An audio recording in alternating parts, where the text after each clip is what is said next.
Hello, everybody. Hello and welcome. Welcome to Heart of a Hobbit here on the Lotro Twitch channel, twitch.tv/Lotro stream. I'm your host, Little Redhead. So, welcome to the stream and welcome to the chat. And oh, you know what? We are not on Bull Roar. Bull Roar is closed. So, let's update that server text. But we are, where are we? We are on. Where did I decide to go? I'm on Mary. So Mary Doc. There we go. I'm on the Mary server. So so hello to the folks in chat. Victor, welcome. Glad that you love the vibes. Hello, B4.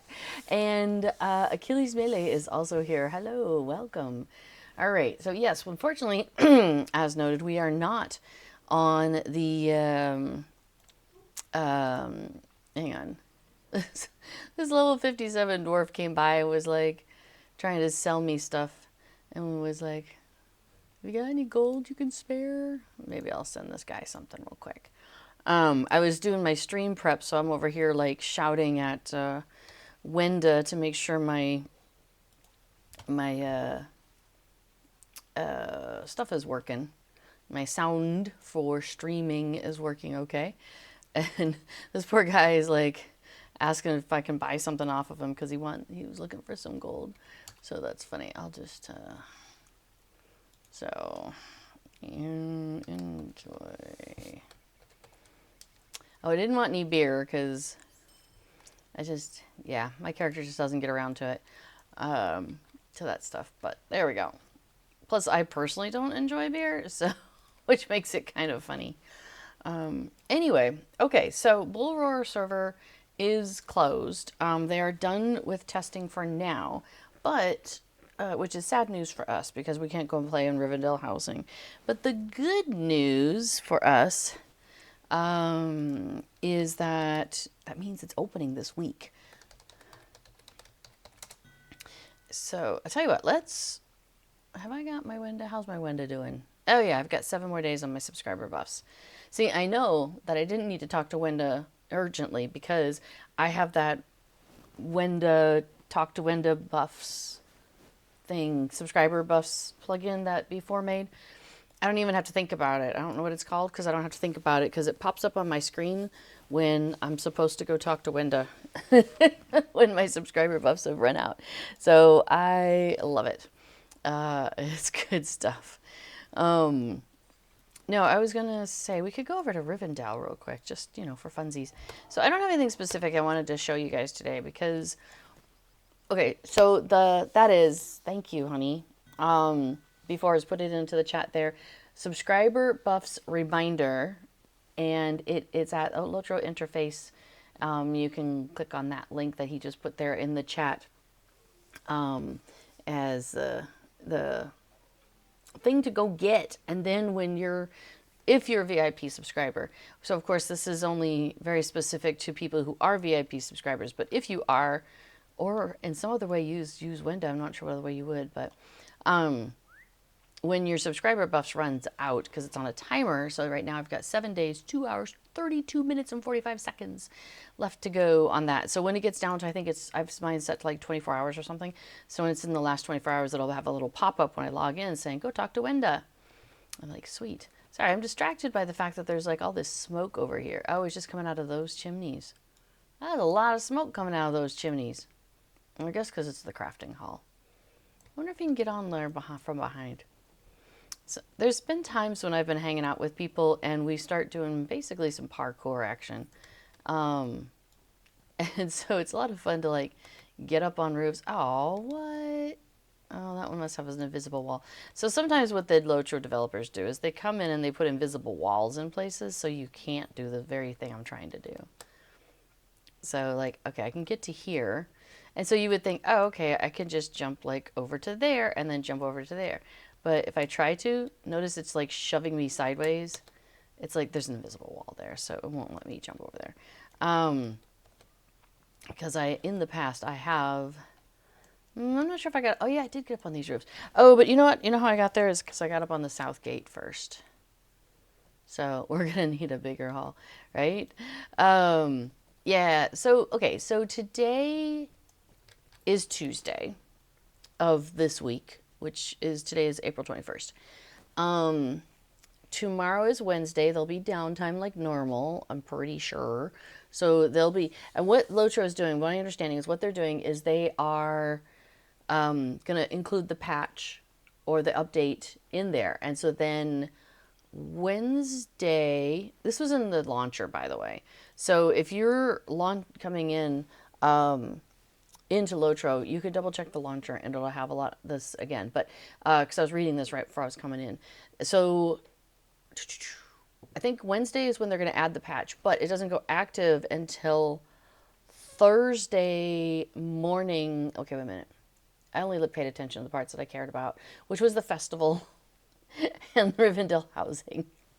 So the festival goes live at 10 a.m. server time on Thursday, and the housing goes live on Thursday at noon.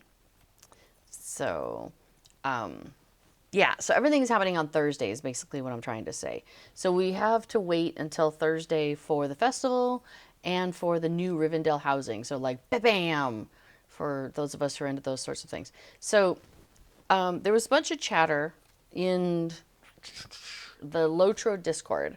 There's a housing channel, and there's a lot of chatter about, well, could they do anything about the fact that everybody's going to be swarming these Rivendell, the Rivendell broker folks, to, get the houses when it opens on Thursday this week. And so they said, well, there's no plans at this time to add more brokers or anything. They did that. Okay, so they did this. The reason why people are asking if they could do this is because they did this when we moved servers. So just kind of as a recap, that's so weird. Check it out. Like their emote is like is stuck. How fascinating. I think it's because they're using that emote, which is, I think, walk. I have that one. Mirkwood. That's the move Mirkwood emote. I think they're doing that and they're holding something. So, and I think that's why it's like being weird. Because I think that's the same thing. Maybe, maybe not. Anyway, I'm going to go back to move default for the moment. Anyway, so when we moved from the 32-bit servers to the 64-bit servers here, they knew that everybody was gonna want to get their houses again. And then there was all this trouble with people having trouble with transferring. Some transfers weren't going through, and so they were like, okay, we're gonna delay opening housing until we're sure that pretty much everybody's had a chance to transfer who wanted to transfer. So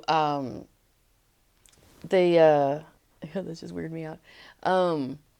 So they opened up housing on a day at a time, and when that happened, it was just like, flooding, and they knew that was going to happen. So what they ended up doing is they staggered it by like an hour.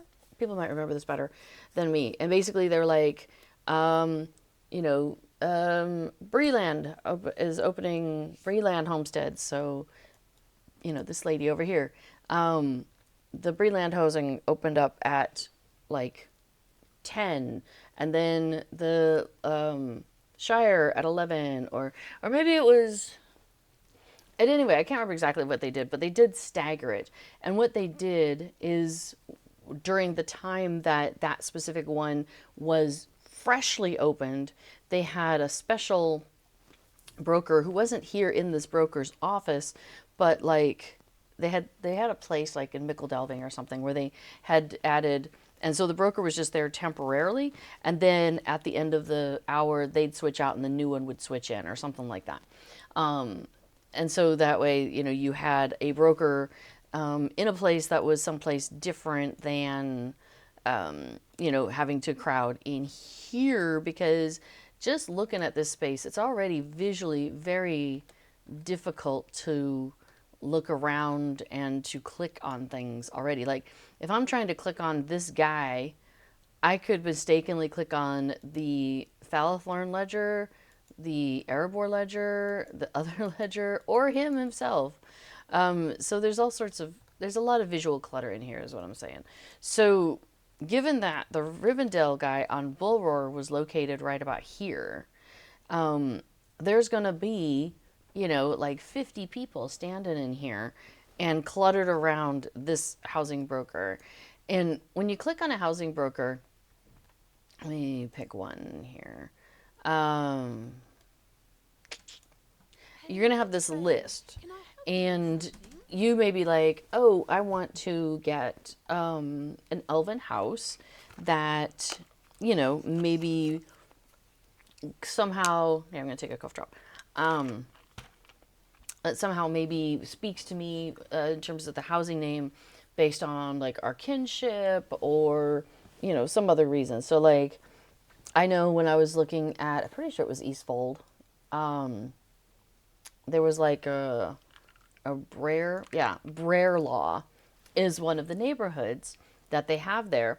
And I was planning to buy the house as my Bjorning for a kinship that was named Bear. So I thought, you know, Brer Law, boy, that's a great choice, right? So I wanted to buy a house in that specific neighborhood. And I wanted to get the mead hall. And so I was very keen to, you know, get on, find that neighborhood and buy that specific house. But maybe I was like, oh, you know, Brer Law's not here, or the kin house is already taken. And so then I'm going to be scrolling through and trying to find another one.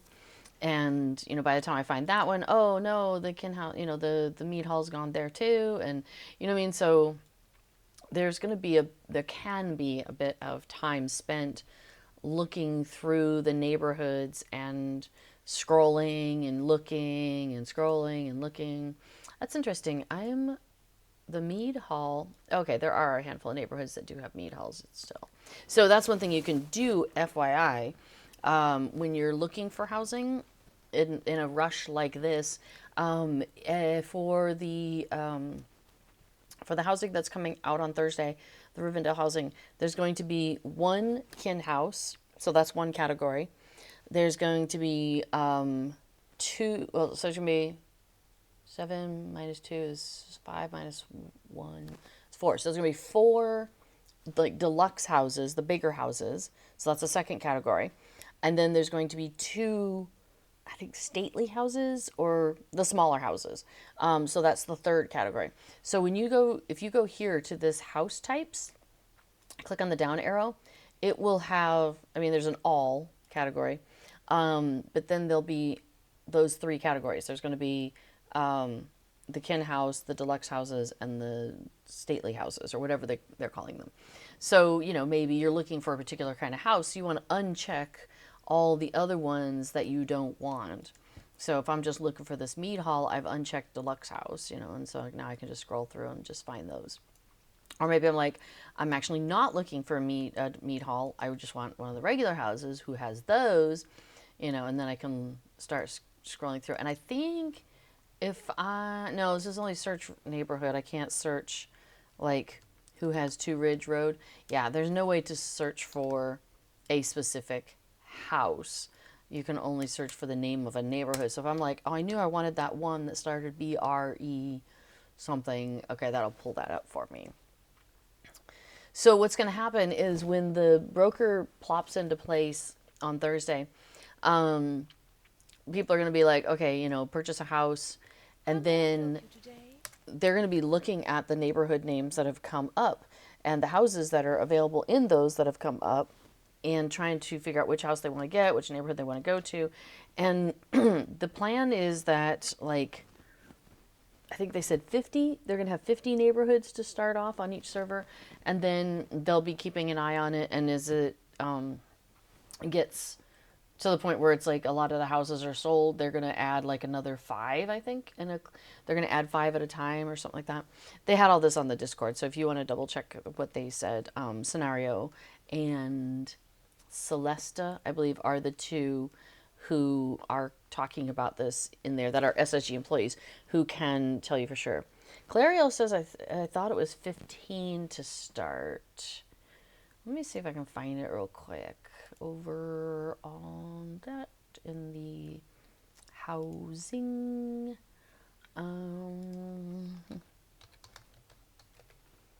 Let's look at things from Scenario.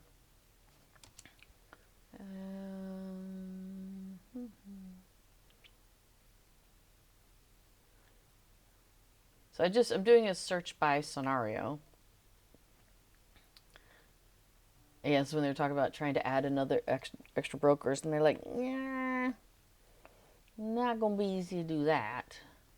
So they're unlikely to do that. And then there was a lot of joking about how it would be funny to have roving neighborhood brokers, and you have to find them. And then wouldn't it be funny if they were like in the Rift, and so you had to go into the Rift of Nerskashu in order to find a thing. That would be funny. Okay. They have the ability to manually force more housing neighborhood releases if necessary. Okay. Oh, you're right. When it opens, it will do so with 15 neighborhoods. You're right, 15 to start. And then each rollout step occurs. When each rollout step occurs, an additional 5 will become available. The initial and the step rollouts are larger than typical for a neighborhood to help address demand and due to the smaller number of houses per neighborhood. So, good evening, Little Red NB4 says Kagosi. Well, good evening to you as well. So, Claire, you are correct. It's going to be 15 to start, and then they'll add it in chunks of 5. So, anyway, okay, so this is one place you can come to talk to the Rivendell housing broker, and I'm pretty sure they're going to be over here. Requests have been made to Scenario and Co. to change that broker room and make it like bigger, maybe give them more space. Because going around in there is a little claustrophobic. There's nothing they can do before the release, though, of the housing, of Rivendell housing. It is too late in the game for that kind of a change. It's too big of a change.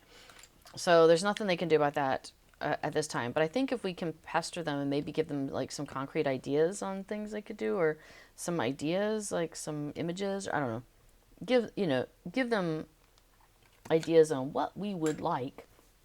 I think that would be, they might be happy with that, to maybe make some changes in the future. So the other place where you can buy a house is you can go into Lalia's Market, and this is where you pop in if you use the travel skill, which is you pop in right around here. Cool thing, for those of you who don't know, there is a travel skill that'll get you to Lalia's Market. It is an additional travel skill on top of all your other ones. So it looks like this. It looks like the Bree, return to Bree symbol, but it says return to Lalia's Market. It shares cooldown time. Like, I've got mine down to 5 minutes. I think by default it starts in an hour, but I've bought all those cooldowns to make it go faster. So it shares that, but it does not share cooldowns with like your other return to skills, which is great. If you wish to purchase said thing, you got to find Lalia, and she used to be right there, but I think she's at the other end of the hall now. I think she's down here. Lalia, where'd you go? There she is. Okay, yeah, she's at the other end with these very pretty purple things going on. So you talk to her, and she has I think on her 3rd page now. I thought it used to be on the 1st page. Or I think there might be just a drop down. Yeah, there we go. Return to Lalia's Market. It costs 3 mithril coins. You can also buy homesteading coins from her. But I think also you can just look under like miscellaneous items, and that's where you can also find the Return to Lalia's Market. So buy it from that lovely little hobbit, and when you use it, it drops you way over there and then you can just pop out and go to the Bree Fountain, which is what I usually do. But anyway, so for housing, this room here at the end has these portraits on the wall. Cape of Belfast, Kingstead, Eastfold, Erebor, Lindleby, and that one is going to be Rivendell. It's not clickable right now, but I like the images they've got there. So you've got Cape of Belfast, we've got the mountains at the back by where the kin houses are. For Kingstead homesteads, we've got a windmill because it's the one that's more like the plains. For Eastfold homesteads, you've got like a one of the paths that's leading you up towards houses, and it's very mountainous in the background there. We've got Erebor abodes, where it's like the land of green and dwarves and lots of ability to fall down. And then over here we've got Lindleby homesteads. Now, interestingly, it doesn't look like there's like, it doesn't look like a Hobbit hole when you look at it though. But it does look like kind of the center of town stuff. So when you click on it, sorry, when you right click on it, what happens if you left click on it? Anything? Oh yeah, you can double click on it too. Okay. Tellurian says, I pondered about lurking at the housing broker inside the Rivendell housing, which might or might not be available to visit as soon as update 48 hits. Yeah, we can, well, inside Rivendell? I mean, okay, hang on. So when you click on these portraits, it gives you the same thing. So I can go here, I can click on a specific house type. Now, Lindleby had 5 different house types. So if I wanted to look up a specific one, there's the small smiles, there's the stately smiles, deluxe smiles, stately deluxe smiles, and kinship smiles. So there's a lot of options going on there. So that's another place you can do, is you could plan to just like hang out here and click on that when it opens. I, again, expect that this place is going to be pretty busy when, on Thursday. But maybe it'll be easier to click on the board from here than it is to click on the thing. Now, you can always do, what is it? F10. So, Control F10, is that right? I think that's, or is it Shift F10? Oh, yeah. Shift F10 for me is clicking on the different NPCs, which apparently these boards count as NPCs as well. So that's another option. So I was thinking we could go over to Rivendell, though. Oh yeah, sometimes I forget I've got this one. The plugin, I forgot I switched the plugin to map. Every so often I'm surprised when it opens. I'm like, wait, I have a map. So funny. Okay, so when Rivendell housing is available, let me show you where it's going to be. So we're just going to ride our way over there.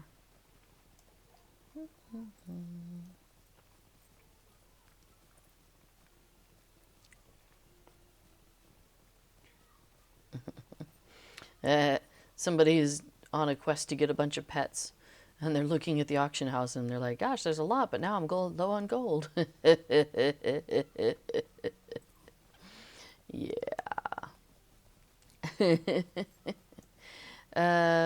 Best thing to do is work on it, on earning them one by one, really, but I suppose you could get them through the auction house if they show up. Anyway, okay, so we've gone past that guest house where we find Aragorn and so forth. And then we're going to go across this bridge that's a big old log flopped down on the ground. And now we have a crossroads here that wasn't here previously, because normally you would just keep going. You know, and you keep on rolling along here, and there's a skirmish camp, in case you've never noticed that before. There is a skirmish camp in Rivendell. I guess Elrond knows what's up. And then you come around the corner, and then there's the stable master over here.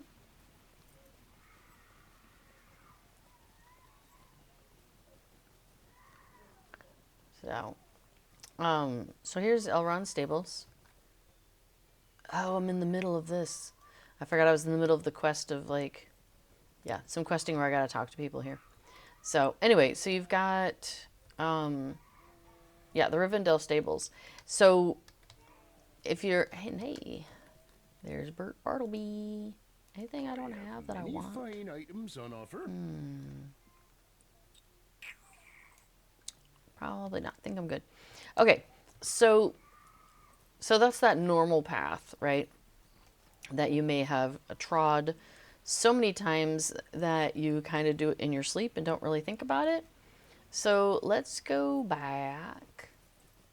So back on the leafy path, back past the skirmish camp, because this is how you would get here. Also, if you had come by Stable Master. So look at that gate, which wasn't here before. Dun, dun, dun. This is the landscape entrance into the Lindleby houses. So now I can't click on it, I can't interact with it yet. It is a portal, but it is not a portal that is interactive. But eventually it will be.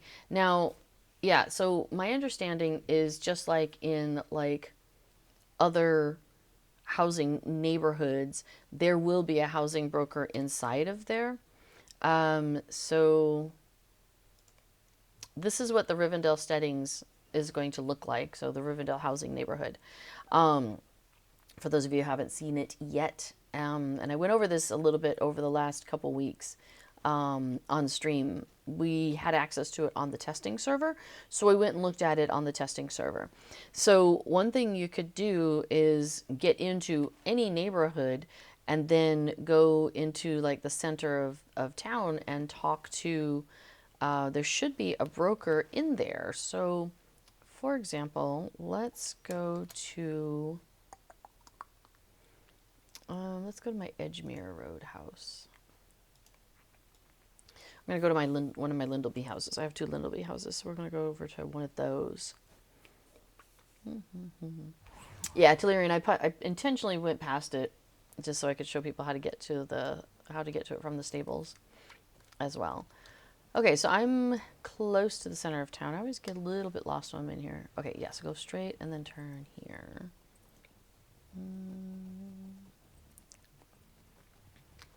And yeah, here it is.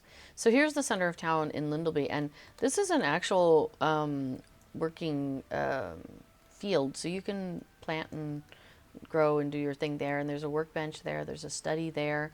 There's your vault keeper if you need it. Supplier. We've got an auctioneer with people standing around. I do like that. But okay, so then here near the far-ranging stable master in this particular case, we do have a Lindleby housing broker. And they do show me all of the neighborhoods, which I forget. Sometimes I think they only show me what's in this neighborhood, but no, apparently they're showing me all the neighborhoods.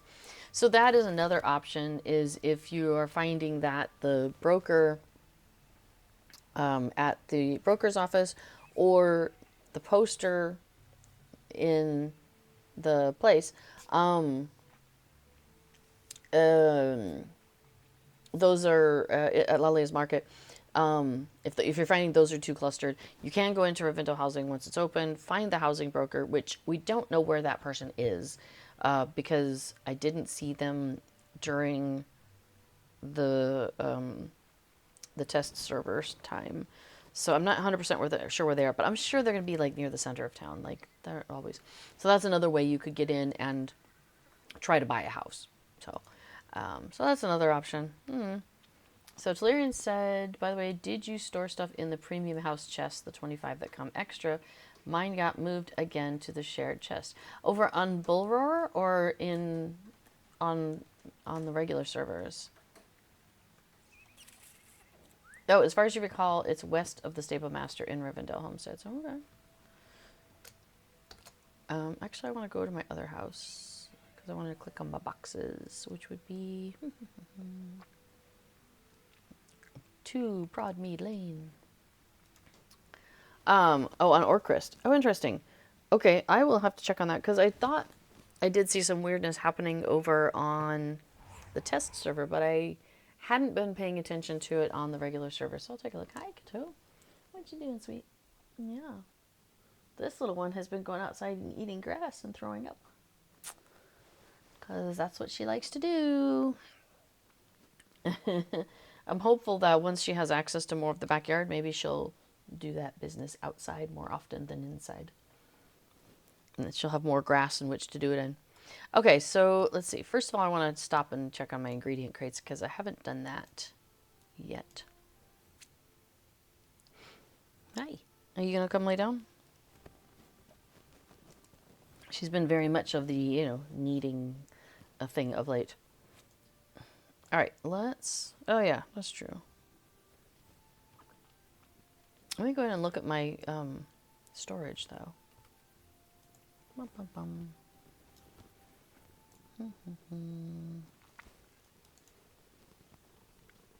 Come here, you. Little purr monster. You're very cute. Okay, so open house storage. I do have stuff in here. It did not move it to the shared chest because I put fences in here because fences until Rivendell comes out on Thursday. Currently, fences are only, you can only put them in the Lindleby housing, but they're adding it to Rivendell, and I think it's being backported to Rohan in that same patch, I believe, which is kind of exciting. So now it looks like I have stuff in this housing storage, in this house's housing storage. And then over in shared, I still have a god ton of stuff. So hopefully some of that will go into my new Rivendell house eventually. Yeah. And some cosmetics. I got all sorts of stuff. Yeah, okay, so Talarian was saying that if we want to know where the broker is in the neighborhood, we can look at the map. You want to come up on my lap? What you doing? She's basically standing on Casper's head. But he doesn't seem to mind because he's pretty asleep. But he's a very silly cat. One thing that I noticed about what they were doing, some of the work they were doing over on the test server too, was that in the decoration... Oh, wrong one. This one. Oh, weird. I'm having trouble toggling decoration mode. That's strange. But it was, they were changing up some of the names, like consolidating more, which is cool. Oh, also, one of the things I think they're changing is, so I have this, this Dockmaster skiff. Did everything just, like, bork all of a sudden? Let me leave the space for a second.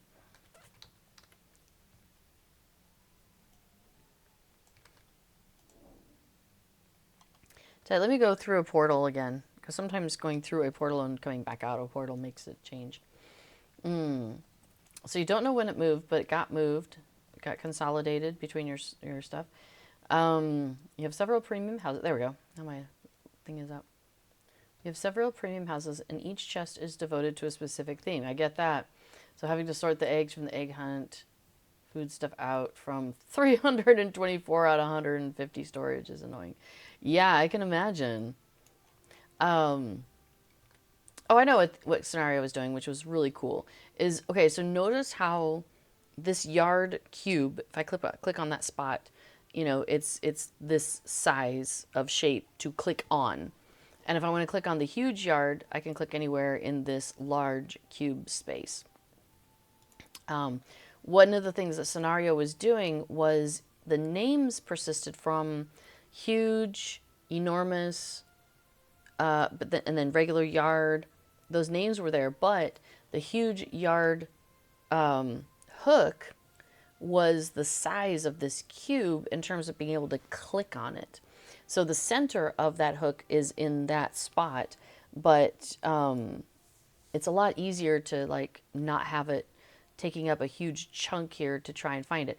The reason why things like that will be nice is because maybe you have a bunch of stuff on top of each other. This isn't a great example, but I do have like a bunch of things here. And so like, let's say I'm trying to click on, you know, something specific over here, but you know, maybe they are in the corner, like I've got maybe this Jerboa house was here in the corner of this huge yard space. And then I'm trying to click on the Jerboa house, but I keep clicking on this huge yard hook. And I'm like, that's not what I'm trying to do. I'm trying to click on this thing that's sitting here, but this hook is so massive, I can't click on anything but this huge yard hook. So that will be, I believe, resolved in this. At least that's what was happening over on the test server. So I'm really excited about that. Another place where that's going to be super exciting for me, just me, nobody else. No, I think a lot of people will be happy with this. This fire pit hook, again, same thing. Now, I did not go around and look at fire pit hooks on the test server, so I don't know if he did this one, but I think he said he did when he was on, because I've been streaming about housing for like a couple of weeks, because Bull Roar was open on Tuesday, and I mean, we hardly ever get a Tuesday Bull Roar, and it was twice in a row, week-wise, so I was like, heck yeah, we're going over there. So this fire pit hook, it is the length of this room. Like, it goes from here all the way to the wall, I think, down here, almost the wall, like right at the edge where the wall hooks begin. So let's say I'm trying to click on this Gammer's Best large footstool. Nope, I clicked on the fire pit. Let's try that again. Okay, that time I got it. What about that one? Got that one. Cool, and I'm trying to click on the table. Nope, I got the fire pit. How about this one? Nope, got the fire pit. Let's try again. How about this one? How about now? Okay, that time I got it. But you see what I mean? Like, it's been, oh, got the fire pit again. So it's like you're trying to click on stuff that you have placed in that space, but yet the fire pit is like, you want me? It's like, no, I don't. You're lovely, but you're not the one I'm trying to talk to right now. And in my case, the only thing I have put on this fire pit hook is this breakfast table right here.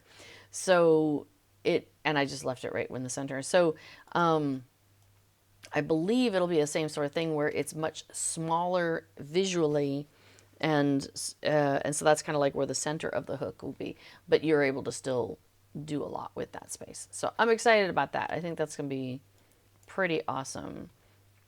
I'm glad for that. I never did finish setting up Adamantia's cooking space. Well, she has like dye making, so I've just been kind of throwing everything in hooks, and I'm like, oh, I'll come back to it later, because I haven't decided. So Adamantia is the sister of this character, and she loves to play with dyes, and so like in one of my old houses, I had like this herbalist table set up for her, and then I had like the pots of mushrooms nearby, and various other flowers and things. So it's and then yeah, of course, some bookshelves, because you got to have your books with all the information about your this alchemy that you're doing, a little alchemy kit there. I think I may have had that on a table. And of course, we got some scrolls to do with all this stuff, and it's a little smoky because, of course it is when you're working on making dyes. So I have all these things that are a part of her dye making world, but I need to basically decide how I'm going to set it up, because I used to have back when we were over on the 32-bit servers. Hang on. Back when we were on the 32-bit servers, I had a Rohan house where I had it all set up in that house. But when we moved, I decided because I had this house, this layout, I had all of this room all the way to like here. Actually, in some of this here was all Yule Festival set up. So basically, I had taken over this whole section of the house as a Yule Festival area. But what I've decided I want to do is I went ahead and bought a Rohan house, and I've decorated it as all Yule Festival stuff. So this house now has more opportunities. So I'm thinking maybe I need to get rid of the smoke, though. The smoke is a little bit much. So that may change. So Smitty #1 asks, you can harvest what you grow for crafting, ? Or is it all cosmetic? It's mainly cosmetic. I just had it because it looked cute. But I will say, though, there are different crafting stations. So for this character, she's a cook, a tailor, a prospector, and a forester. And some of those things you need a crafting station for, like a workbench, or a scholar can use a scholar's bench. But as it turns out, this herbalist table here is a scholar's bench. You can buy it from, I think, the curator. You can buy it from one of those folks for special tokens. So I did that when that came out. I went ahead and bought it because doesn't that just look so cute? So I went ahead and got one of those, and I use it as my scholar's bench because it works. Oh, Rowan Raspberry, thank you. Rowan Raspberry sells this, so when she's around, you want to snag it if you have any scholars in your group. So yeah, so I had this set up as a scholar's bench because as a scholar, you need a scholar's bench to make dies. So I had that, and then all the other rest of it was just it's just cosmetic. You know, it's just role play. So you know, the books, you can't really look at the books. The book stand, you know, this object does nothing. You can't really interact with it. Bookcase again does nothing. This distillation set does nothing. None of these things actually do anything. But I just thought it looked, you know, clever to go with all of her, you know, die making. Oh yeah, like these black mushrooms. It doesn't actually give you anything, but it's a cute little housing item, and it's hard, you have to get it through the festival. So I was like, that's cool. Oh, this one I can light though. So there's that. Everybody asks, is anyone else having an issue with logging in? Press login after the password and it doesn't work. Interesting. I did not have any issues getting logged in. However, Tellurian was reporting that their housing chest on the premium house, the housing storage that was in that you only have 25 spots. It has, for some reason, everything has moved its way into the shared housing storage, which is for them now is at, what'd you say, 324 out of 150. I'm only at 90. I haven't even upgraded my main storage any further than that. That's so funny. I mean, it's not the solution you're looking for, Tellurian, but you could rename your tabs for now. So, and Rowan Raspberry is back tomorrow. So, as Calariel says, so you could get that that scholar's bench. It's for festive figments of splendor. That's sweet. So you'd want to go here. I'm going to use my Lalia's Market travel and show you where she'll be standing. Oh, Urbani says it works now. It was a huge delay to log in. How odd. So thanks for the crafting rundown. I did not know all of that. Very cool stuff. Yeah, you're welcome. So here, I'll show you a couple things actually when it comes to crafting as well. Boop, boop. So if you pop out here, now, if you haven't gotten that Lalia's Market Travel, 3 mithril coins is the cost on that. It's really useful. So the people who you can buy stuff for Figments of Splendor, they always stand out in this area. So all these names are all mixed up together. It's kind of annoying, but anyway, this is Filbert Fig. I consider them. I figure my headcanon on these guys is that they're cousins. So you've got Filbert Fig here, and then you've got Rowan Raspberry, and then we've got Myrtle Mint. You know, so they all got cute little names. And so like he stands here. One of the ladies stands here. I forget which one. And then one of them reclines back here on the next to the board. So this is where you'll want to come to talk to her. Oh, and also when the curator is here, she's, I think, right about here, maybe, or maybe between these two. She's also in this cluster when the curator shows up. So now, when you're talking about crafting, let me show you something. So there's this crafting hall in Bree, and a lot of people come and use this one. It's the 3 Pharaoh crafting hall because it's right by the boar fountain. So it's kind of centrally located, and you know the layout's nice and all of that. So when we've started playing Lotro, and actually for any of our like alt characters, and I don't know, it's a handy place. So right in the middle, you've got your vault keeper, so you can get to all your goods here. So if you're like swapping stuff in and out as you're crafting, vault keeper right there, super handy. If you're doing any of like the stuff that needs a forge, any of that metal working, there's a forge right there. And you may already know all this, but I'm just going to show you anyway real quick. And a forge right there. Over on the other side, you've got some workbench action. So you got a workbench over here, and you've got a workbench over here. And then if you go up the stairs, if you're doing like cooking, you've got an oven here where you can do the cooking stuff. And then over on this side, you've got the study. So if you're doing scholarly things, you can be over here and use the study. So, and then if you need to like buy recipes for your, whatever profession you're doing, you've got your novice and your expert folks are in here. So there's the woodworkers, the novice, and the expert woodworker. There's the expert jeweler. There's the novice jeweler, expert tailor. So the novice is going to be around there somewhere. Oh, he's tucked behind that bog guardian. So you've got weapon crafting over there. You've got metal smithing over there. The scholar folks, the novice is sitting in the chair and the expert standing by the bookshelves. And then for the cooks, oh yeah, they're right over here. And then you also got your provisioner here, so you can, if you need to buy. Can I help you Wait, that's not the right thing. Sorry, supplier is who I was thinking of. Where's your supplier? Oh, there she is. It's on the other side. That's right. So there's your supplier for all the various things you might need and whatnot. And then if there was like something you were looking for in the auction house, or you're putting stuff on the auction house, you've got Jenny Greentoes right over here, which is super handy. Now, yeah, so you have all of the stuff that you need in this space. Oh, and then if you're like wanting to join a crafting guild, this guy has some of them, and apprentices. Oh, if you want to change your professions or learn a new profession, if you only have one or two.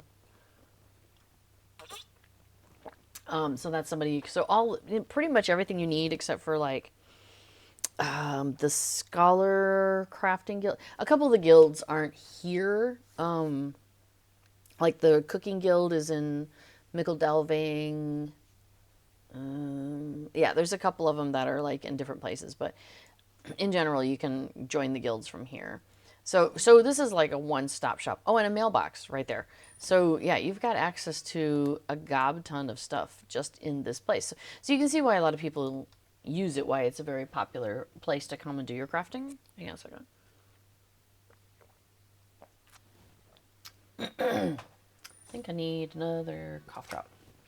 I got new cough drops. These are eucalyptus, so they're very exciting. I just opened them today, and they are intense. But they had a whole bunch of different flavors of cough drops recently. Not my main one, which was kind of funny. But I was like, all right, I'll try these. So I got some lemon mint version there. And then we've got a ginger orange mint there. That one, I'm a little scared because sometimes things that are ginger flavored are really intense. And I'm like, I don't know if I'm ready for that, but we'll give it a try in a minute. Okay, so, How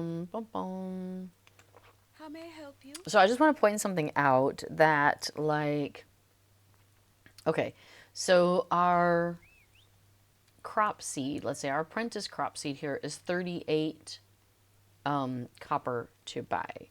So if I go to back to the neighborhood, I guess we'll go to this one because I can get to the center of town pretty fast.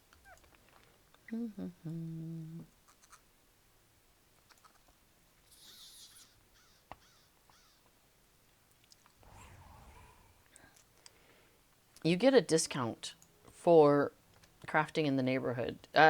Maybe only neighborhoods you have a house in, but I think it's in general. I'm not 100% sure. But you can go even to like a regular neighborhood, like a Shire or Breeland or whatever. So like if I go to this supplier over here, there we go. Yeah, we had a little weird lag. It was 38 back at that crafting hall, but here it's only 32 cents, 32 copper. So you get a discount if you are buying supplies in the neighborhood.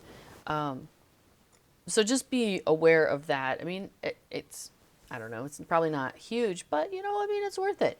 So I often do my crafting in the neighborhood if I can. So, again, you've got pretty much all you're looking for. Oh, you know what you don't have inside that 3 Pharaoh crafting hall is a field. So you can't do any growing and harvesting there, but you can right here. So here you've got here this the field workbench study. We've got supplier, auctioneer, as we mentioned, if you need that. The forge is over here. What am I missing? Actually, 2 forges. Forge, workbench. Oh, a scholar's. There might not be a scholar's workbench here. Because, oh no, the study. Yeah, there is a study. That's what the scholar uses. And then like tailors and foresters. Is it forester or is that where I do my, yeah, brushing of leathers? Yeah, that happens at the workbench. I think they have everything at this one. I know in the Rohan one, it's a little funny. I'll show you real quick. It's inside. A lot of it's inside. So we'll pop over there real quick.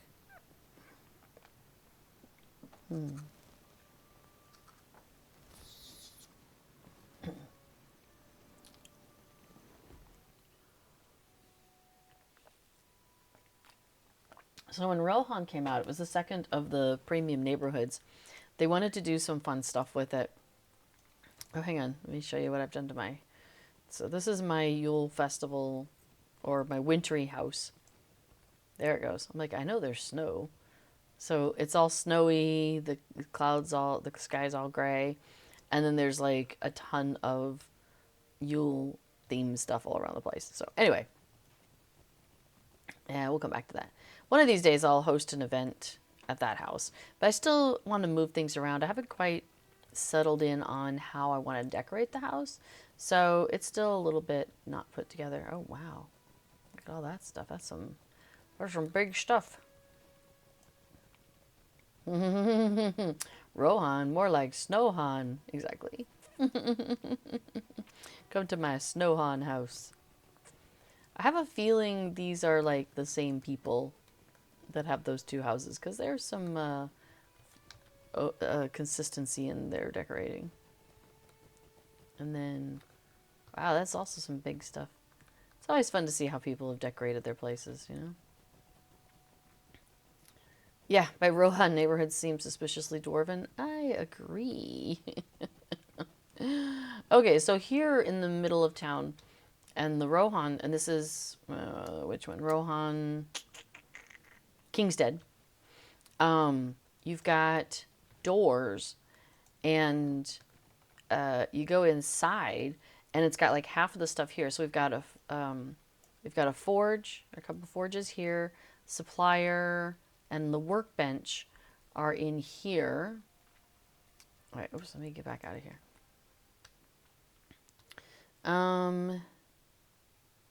Yeah, it says Market, Forge, and Tinkerer. Oh, it was trying to help people who were, this is back when they were still doing, the professions were clumped. Now you can do whatever you want. And then here we have, let's see, there's oven for cooking, study for scholars.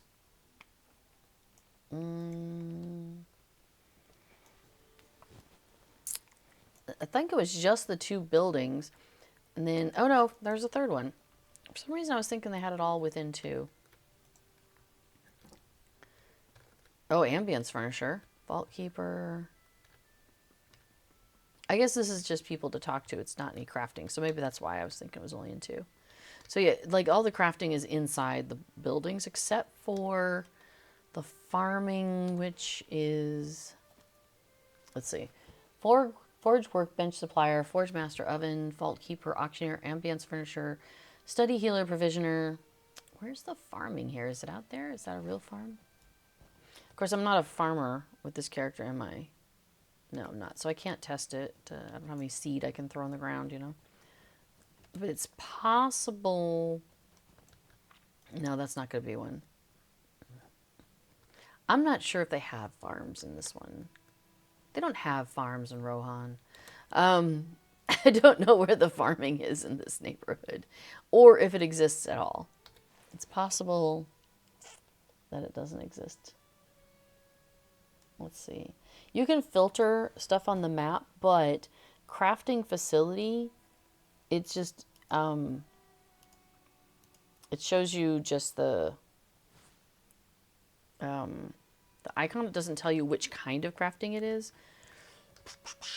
So, like, for example, it's a good one to go to. Let me see. Let me think about this.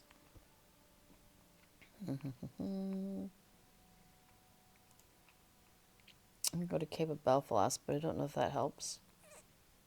Oh, you know what? I'll just go back to Lindleby. We can look at that one. Yeah, the Rohan neighborhood here is suspiciously dwarven. There's a lot of dwarven influence in that neighborhood. Yeah, unfortunately, I don't have a lot of friends to hang out with in that one, but I don't go there very often, so I guess it's all fine. Okay, so I'm hanging out here, and I'm looking at the town center. Oh, I wish I could zoom in a little more. If I just remove all, and then just put the crafting facility on there. So it's got the forge, oven, workbench, study, but we know there's a field there. So for some reason, the field isn't showing up as a crafting facility. I don't know why.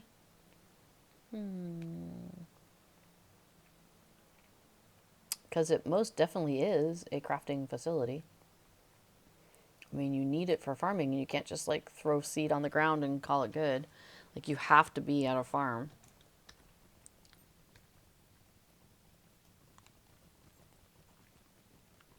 You know, it's always going to look like this. It's going to have this kind of brownish thing with the lines going on it. That's how you know it's farm. And you know what? It's got like a little hand over it. Maybe that's telling me something.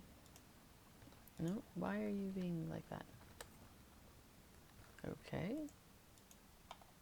Weird. I'm not sure what's going on. Anyway, so that's a farm where you do farming. So, here, I don't know. Oh, hey, I didn't open up my Hobbit gifts. Let's grab those real quick. Oh, maybe... No, I shouldn't have left it because it'll reset on Thursday anyway. And... Oh, maybe I should have left it in case tomorrow... Well... So sometimes with festivals, for our Hobbit gifts, we get special... like, we can get special themed gifts. So I like it when we get that.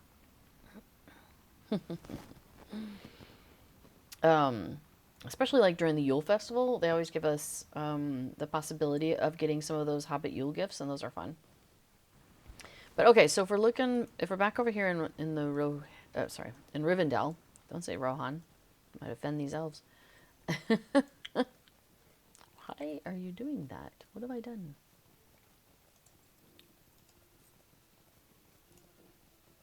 Weird. I don't know why my mouse has a hand with it. I'm thinking something's a little sticky today. It's kind of weird. It's acting a little odd today. But anyway, so we'll pop over by the Rivendell gate. Well, I guess we didn't have to, but why not? Because, you know, we can stare inside longingly, look through the gates, and say, please take my housing coins or mithril. Give me a home. Luckily, I have some other folks that are also looking to get an elvish home, so hopefully we can all get into a neighborhood together. I think that'll be fun. Okay, so here we're back at the door to what will be the Rivendell head settings. So if we look inside here, and this is what Tolarian was talking about if we go ahead and look in. Oh, I totally missed. Yeah, Tolarian was saying you can't get to the housing broker right now, but it might be available when update 48 hits. Before I said, whenever I'm tempted by auction house pets, I use the collection manager to see where they come from. You know, landscape reward vendor, I'll pass, but potential drop in a high level dungeon raid, sign me up to buy them at the auction house. Yeah, that's the problem. Yeah, yeah. Take a look at the map and the tooltip will show the name perhaps. Okay, so again, we can filter out, you know, select all clear, all is right at the top, which is handy. And then we have things like auctioneer, that'll be there. Barber will be not appearing in this neighborhood at this time. Bard, campsite, well, that's not necessarily. There are crafting facilities, and we've got oven, study, workbench. What else we got over here? Forge, workbench, farmland. That's the one I was looking for, was farmland. So farmland does exist in some places, and I don't know why it's not showing up as farmland over in the Lindleby homesteads, because it absolutely is. All right, then we have a crafting vendor. Nope. A dockmaster. I mean, fair enough. Eagle. No eagles in Rivendell at this time. Faction representative. Far-ranging stable master, which will be here. And so I think, yeah, the road that you come in is here. So they're the first thing you see coming in or the last thing you see going out if you're riding across. Where your fellows are. Where's your fellowship leader? They're not here. I am the leader. Item master. Oh, right here in the center. Mailbox shows up right there. Milestone. I'm not seeing a milestone. Some of the neighborhoods have milestone on the outside, so there might be one here on landscape. Point of interest, nothing. Reflecting pool, no, not in here, of course. Stable master, not a regular one. Task boards should be, there they are, over here. Town crier, nope. Trader, trainer, nope. Tunnel entrance, that's an odd one. Vault keeper, not too far from the taskmaster. Here, I'll put the staple, a far-ranging stable master on the map too.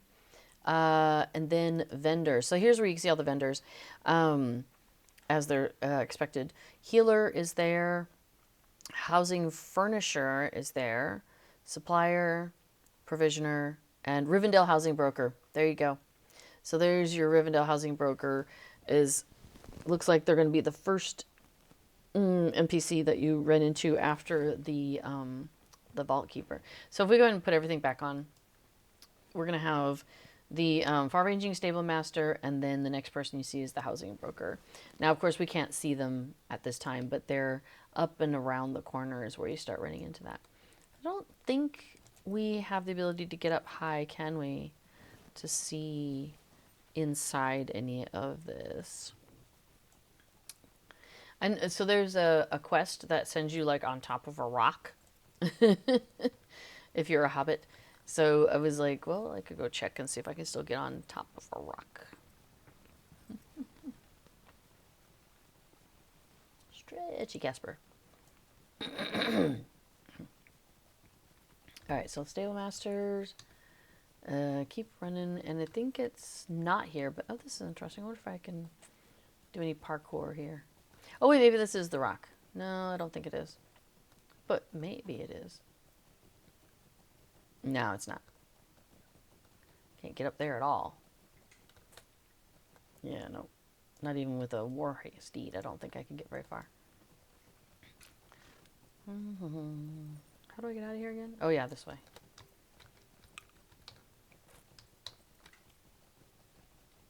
Or did I take a wrong turn at Albuquerque here? That's also possible. We may be ending up somewhere I didn't intend anyway, but that's okay. Can I go up that way? No. I get a little ways. No, that's about it. So I would be looking at Rivendell basically over that ridge. So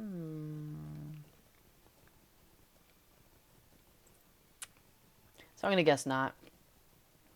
Not really. Now, fun thing, though, is you can see some of Rivendell, like the last Helmly House and stuff like that, from the steadings. So in theory, you could see it from the other direction. You might need binoculars, though.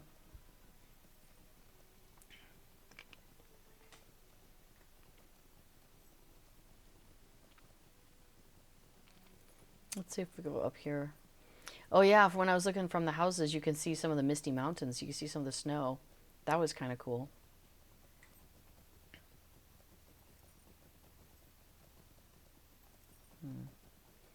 Wait. That's not where I meant to go.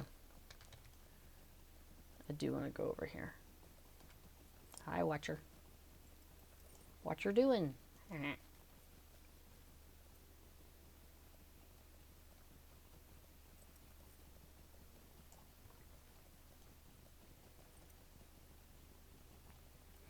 Okay, so from up here, hi. Let's see. In theory, I believe the housing is like that direction. So, yeah, on the other side of this mountain range space is where we're going to see some of the housing.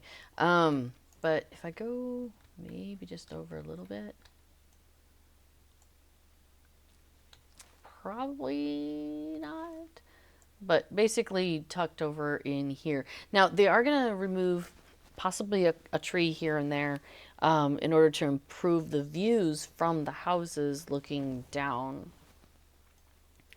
But I think we might not be able to see too much from here, except the ground coming at us very quickly. Where did I end up now? Don't necessarily want to be going that way.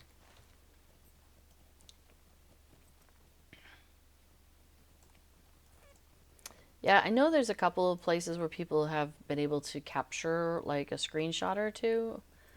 And I was just curious if we could see it from landscape. Although, I mean, yeah, we'll be able to see it more, of course, from Thursday going forward. I think, yeah, it's kind of more that way than this way. Funny thing is we can go and stand at like the last homely house and look up to where it's, you know, kind of gonna be. No!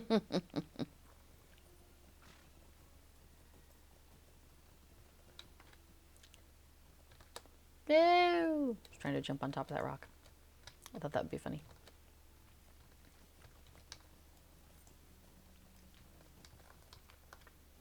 Yeah, let's see.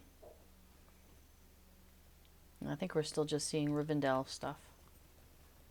Oh, cats are all curled up, snoozing away. It's a good day for it. It is gorgeous in the sun today. Lovely, warm, all of that. But in the shade, and if the breeze was coming up, oh, it was so cold.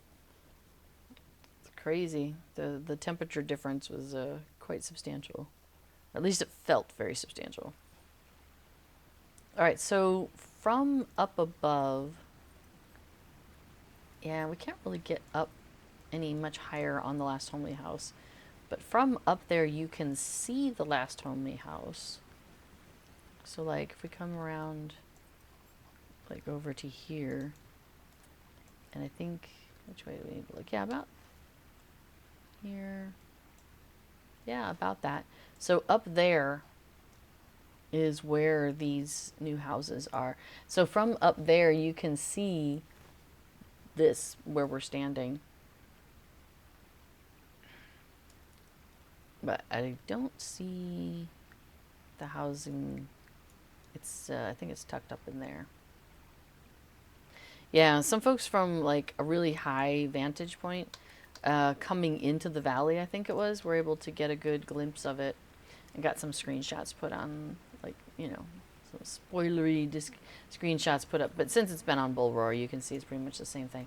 Oh, maybe not this exactly, but there's stuff that's kind of similar to this that's coming out as, oops, don't go in the falls, as housing items, as decoration items that we can do.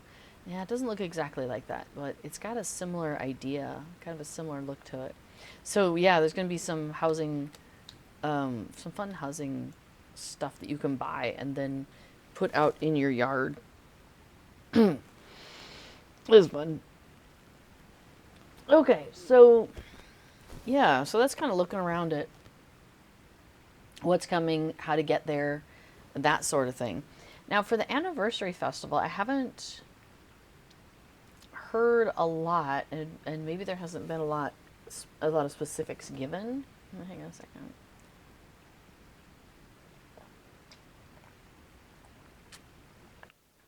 So, anniversary festival. So, Lotra is coming in on their 19th anniversary. So, that 18 that I have up there, hopefully by my next stream, next Tuesday, I'll have the 19 because we should get that. So, Lord of the Rings Online, SSG, they have like these things that they put on their websites and in their, social media and all of that. So, for those of us who are streaming on this channel, they share some of that stuff with us. So I should be able to swap out my 18 for the 19 later on this week. So that's going to be exciting. And then a lot of times, I don't think I have it for anniversary, but I don't think we have one. But for like Yule Fest, I have a little thingy above my head. So it's got like the little. It's like, for this side. So it kind of is like a thing, and it goes do do do do do do do through the year. So like we've got Yule, and then we've got where's the other ones? Maybe I should put these. Oh yeah, there's spring. So like, there's the spring, and it's like it changed it to the green one, and then I think that one's Farmer's Fair, the next one, and then I think oh wait no, maybe that's summer, or maybe that's anyway. I don't have all of them. But we don't have one of those cool little doodlies for anniversary, I don't think. We have the diamonds though. I got the anniversary diamonds up there, and so that I like having those. So hopefully I'll have the new ones. I'll be able to be like bloop bloop and put the 19 in there. So that'll be cool. So my understanding is we're gonna have the usual suspects. So for Anniversary Fest, we've had things like the fireworks thing up here, up on the hill, where there's like a couple of quests you can do up here. One of them is like the announcer standing on a box. Maybe that box? Maybe that box? It's so weird without the stuff here. And then he's announcing like, the color of the firework you should let off. And so then you let off the firework. Honestly, I feel like this stuff's not here during Anniversary Festival. Interesting. I hadn't noticed that before. Anyway, so and then you've got like the guy is here, standing here, and giving you the thing. Yes, or not to fire. So you have the guy standing on the box, and he'll say, this would be a great time for a red firework. This now is the time for anything but green. Yes, now is the time for red. It was so funny. So B4 was putting all of this into the Festival Buddy 2. And so we spent a lot of time like listening to what the announcer was saying, and then he, got that all in there, and so then the Festival Buddy works with that. So for anniversary, and let's say I have fireworks in Bree, and it'll say follow the instructions given to you by the fireworks announcer to make sure you launch the suitable colored firework. The announcer will try to trick you out with statements such as anything except or anything but. So make sure you read the instructions carefully. And then you get this cool thing that is on your screen, and you can drag it and move it so it's over the top of where the fireworks in the game bar shows up. And the Festival Buddy will recognize these phrases and highlight what you should click on, which is really fun. But yeah, so the anything but red, and so we say these things around the house sometimes because it's funny to us. How do I make that go away? What do I need to do? Drop the quest? Maybe. There we go. That made it go away. So yeah, so that'll be, and then there's a Took and a Brandy Buck who are standing here, and then during the day you can get a quest from them to go place fireworks out on the ground in 6 places around Bree. And so it'll show you on your map the zone in total, which is basically right along this main road. And then, but as you do one, it'll eliminate part of that because each is really broken up into like 7 zones. And you need to do one firework in 6 different zones along there. And then off in the middle of Bree, trying to remember who's our quest giver for the wrapper. Oh, it's back at the party tree, isn't it? Yeah, so you got to start over in the Shire and pick that up. And then you're coming along here, and then you can start grabbing some of those envelopes that are flying around. Because that's another quest that you can pick up over here. So next to this announcer will be the town crier, sorry, will be another little station, and that's where you can pick up the quest to grab envelopes. And then this whole section here will be just totally filled in with the, like, a bunch of different vendors and a bunch of things you can see.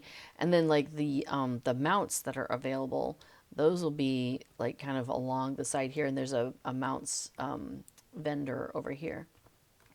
This is also the festival coming up, the anniversary one, where there'll be a guy standing here from who's an in-league person. No, not in-league person.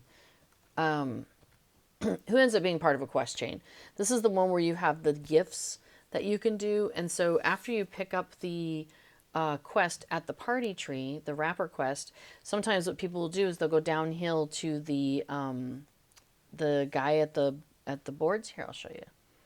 Words. I want to go to Hobbit and Bywater. Yes, please.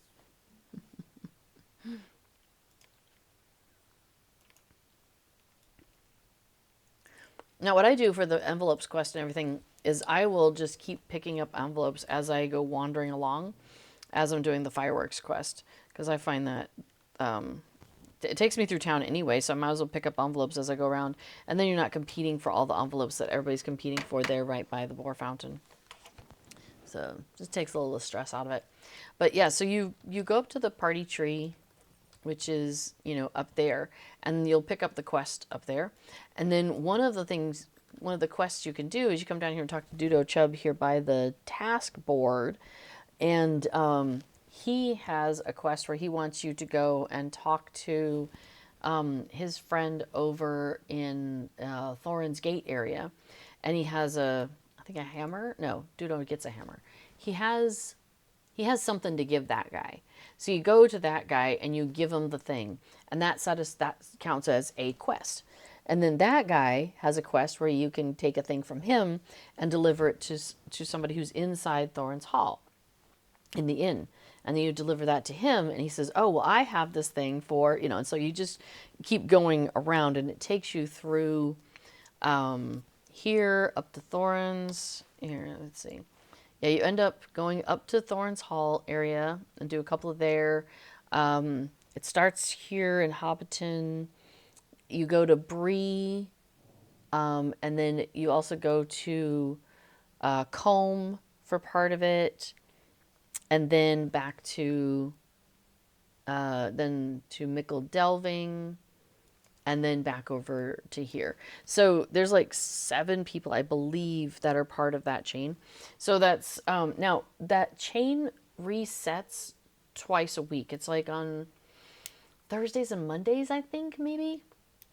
So, you know, and so getting 7 anniversary quests has been kind of a pain in the past, because, and we can just look at Festival Buddy too.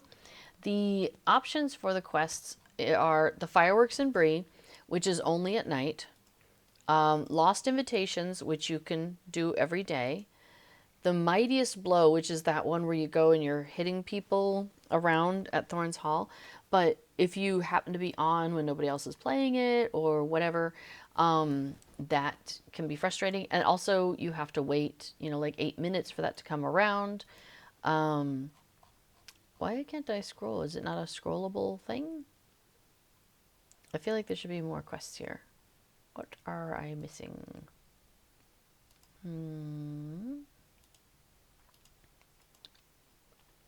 Let's see. There's a way to look at the quests, right?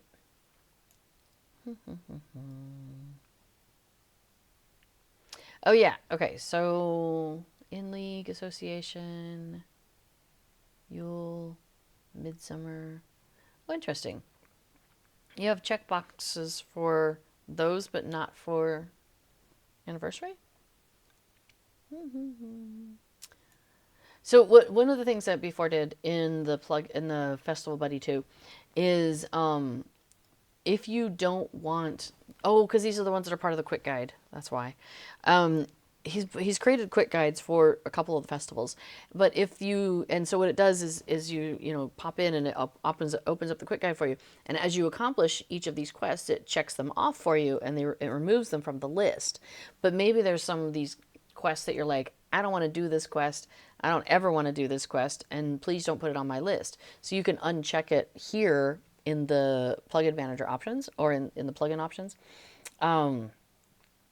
That's why that's all there. But that's why I'm not finding a checklist for what's in the anniversary. But as you can see, there aren't like a ton of quests that are showing up here because there aren't a lot of anniversary quests. You can do the horse races, the pony races. Those count for festivals now. There's the gifts quest chain. So you know what I mean? Like, so it's been a little tough to get the 7 for anniversary, which you would think, how is that even a thing? But it's true. Another one you can do that counts as a quest is at the party tree, there are scrolls, and you can pick those up, and they are basically like scavenger hunt things. So it's like go, and they'll be themed by character. So there might be a Sam scavenger hunt where you need to go up to Bag End and act like you're loading up the ponies and or loading, yeah, to for their quest and stuff like that. So so there'll be 2 folks here. There'll be Waldo Rumble, and then he has a niece who will be over here. And so they'll click on the scrolls that are hanging here, and the anniversary quests will come up for you. So when you complete a full list of things, that completes one of those quests, and you can turn that into whichever one of those that it goes to. So that's another one. There's also an instance that's like fireworks themed with Gandalf, of course. That counts. You can do that once a day towards your 7. So Father Whiskey pops in and says thoughts on new Aragorn casting for Jamie Dornan. I don't have any thoughts. I really don't know anything about him. I mean, I know about Aragorn. So I'll be interested to see when it comes out, how it is. Anyway, so to pick up the quest chain, to pick up the wrapper, you talk to Waldo Rumble. He's where you start every day. Then you go, you do your, pretty sure it's 7 quests, and then you come back to him, maybe 6. It seems like it's not a lot, and you're like, this should be easy, but it's really because there haven't been a lot of quests. It's made it tougher. So my understanding is that there's new stuff coming out for this anniversary. So just like we have a new area during Midsummer now, that island, and then we also got, what did we get? We got some new stuff for one of the other festivals this past year. So my understanding is that, yeah, we're getting something also for this year. So let's see.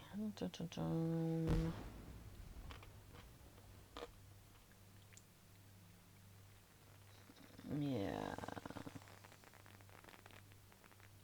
Yeah, I'm not seeing anything on a quick glance. People are talking about the different raids because one of these anniversary scrolls is like, go do these raids again. And so there's usually people who are looking to clump together for that one is year 3 trifles. Yeah. So anyway, so my understanding is we're getting some new quests for this festival. I don't know anything about them. I don't know if they tested them on Bull Roar, and if they did, I missed it. So I'm definitely curious to see what are we going to get? I think for anniversary, the In League and the Ale Association don't run, so those are not available there. Yeah. So I don't know. It'll be interesting to see um, what we get uh, for for new quests. I'm just scrolling through this again real quick. Yeah. So one thing to keep in mind then is if you are struggling to get all the tokens that you want um, for something. Oh, hang on, let's see. Taylor says, as far as I recall, raids is year 7, group is year 3. Yeah. So anyway, yeah. So there's different groupings, ratings, um, dungeons, different things that you need to do for the different things. That's what I'm trying to say. Mm. Before I answered Father Whiskey about the casting for the Aragorn, saying he's inevitably going to be compared to Viggo Mortensen, which is the definition of a tough act to follow. So good luck to him.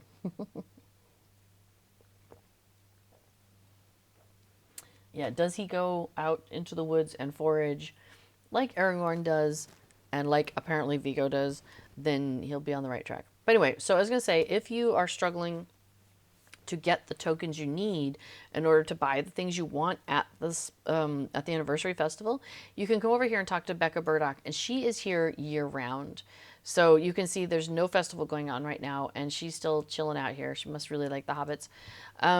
So you can click on the barter items with her. And what she has are these boxes of festival tokens, and then she has a handful of a couple other things.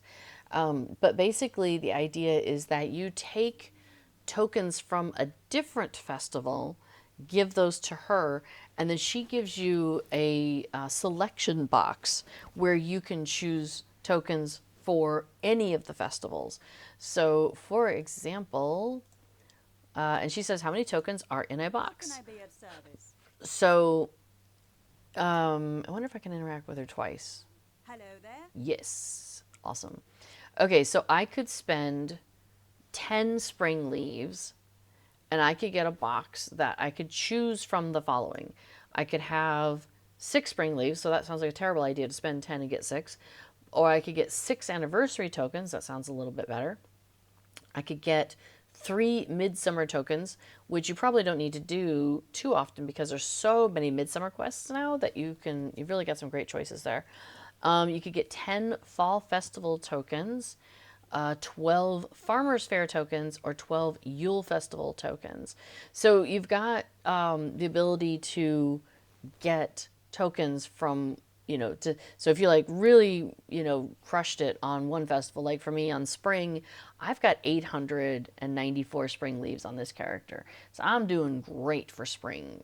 In fact, maybe I have some extra. So I could spend some of my spring leaves to get one of these selection boxes, and then out of that I might choose like 6 anniversary tokens. Because currently I have only 159, and with the new stuff coming out, who knows how many I'm going to want. Like I always want to get mount, whatever the mount is when they bring out the new mount, which they do most years, almost every year. Almost every year for almost every festival, I should say, they bring out a new mount for that year, and then there's usually some cosmetics, sometimes and housing items. So depending on what they have, I'm gonna want to get some stuff. But yeah, now Tellurian points out if you're doing each festival, you should have plenty. However, you missed a festival, maybe you were busy, or that character's really new, or whatever. Maybe you're just like, ugh, I don't want to do that festival. Some people are like that. I get it. Then maybe you have a bunch from one festival, but you don't really have a lot from another one. So this is a way to you can swap that around and get some different tokens. So she's always here, and you can always do that with her, which is really handy. So yeah, I'm excited to see what our new spring festival, we just had spring, what our new festival stuff is going to be out here for anniversary. Is it going to be a new location? Is it going to be stuff on landscape like the rest of it? Like, is it going to be kind of themed in with everything else, like how the like those anniversary scrolls, how they showed up once each year? There was another set of scrolls that showed up. That sounds kind of interesting. Yeah. Delirian says somehow Midsummer is my lowest count of tokens on your main. Have you stopped running it on your main? Because that's how that works for me. So, and also there's a campsite fire here. So if you have a hunter, let's see, where's mine set to? Gathburs. Why is it set to Gathburs? Where is that? I don't know, but I'm going to go check. Oh, right, Midsummer, because there's a 250 cap. Right, I forgot about that. Hello. They, that was something that was new. So when Midsummer Festival came out, they introduced a 250 cap on that, which was kind of a bummer. Oh, I'm in Mirkwood.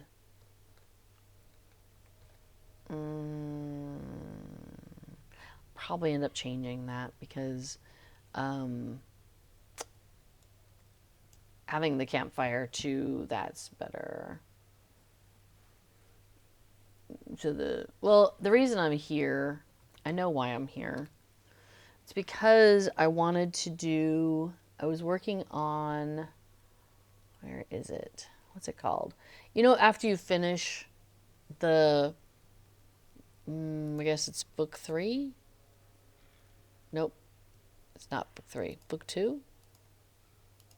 I'm working on the epilogue, and I had to come out here for some things. I wonder if I finished all the rest of the epilogue, though. Were there any other epilogue things? Not here. That might be the last one. Well, maybe I should just go knock that out. Hang on. Let me see if there's any other epilogue things listed here. So I did that. Oh, and I did all these. Okay, that's why I only have one. I was like, there's a lot of them, but I guess I got help or did them. Okay, cool. So I just have one. Maybe I'll just go do some of that real quick. I need to go find a goblin, an orc, or an uruk in Avendim, and then one in Foreshell. Do you know what? Yeah, Volume 2, Book 9, Epilogue. You are correct. That is why I have this set here. Do I have to come back here when I'm done? I don't know. So for this sort of stuff, this is when I go to the wiki, because I'm like, I don't know. So let's go. Epilogue. Of elves and dwarves? No, greyhammers. Yeah. Because the wiki's really good at having, like, places where it's easy to find these usually, right?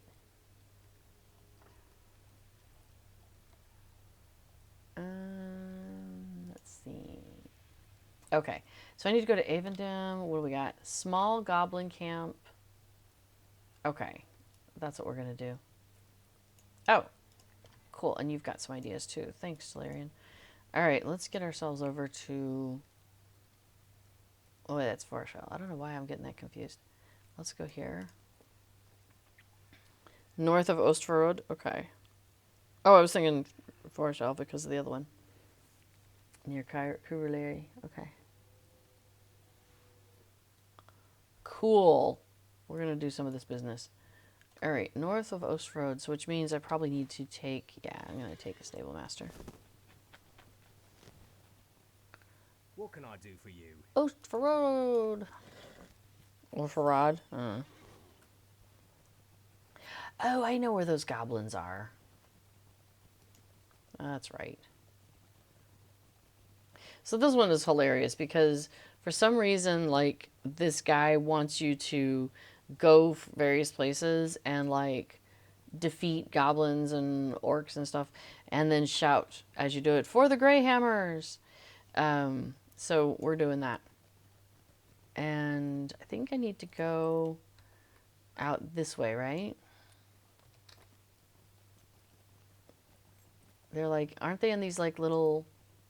Not Tomb Raider. Okay, cool, I've done those. I wasn't sure if I had done the Slayer deed for that. Aren't they in there? I think they're in there. Yeah? Some wee little goblins. Let's find out if this counts. Yes. Oh, I should go onto my shooting stuff. Oops. Sorry, Fox. For the grey hammers you cry as you defeat your foe. Haha. Grr. Oh, wow, I haven't defeated enough goblins in Rivendell. Oh, wow, that's a Slayer deed I'm still working on. Well, we'll just do a quick run through then.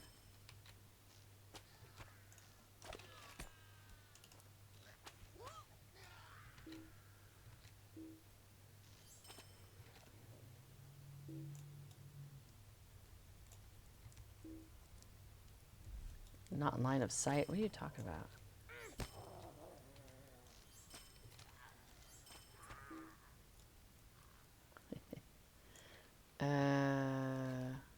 Have I not gotten this treasure cache before?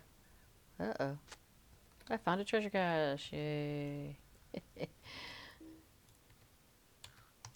That's a deed also that this character apparently is behind on. Oops. Quest item. Oh, I don't want that.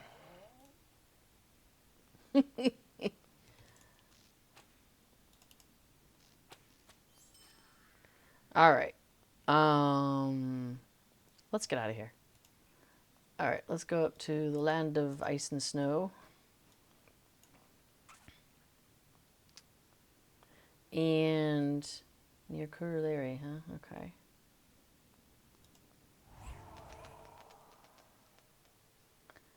So I think I'm gonna need to take transit. Yeah, over there.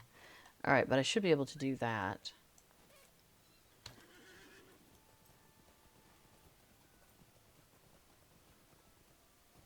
And let's say the wiki also thinks opposite side of lake from Capacota. Where's Capacota? Oh, down here. Oh, right. I do recall those. I wonder if I could just get swift travel down to Capacota. Nope. Oh, probably from Avendum. Okay, we'll try this one and see if we can find him over here.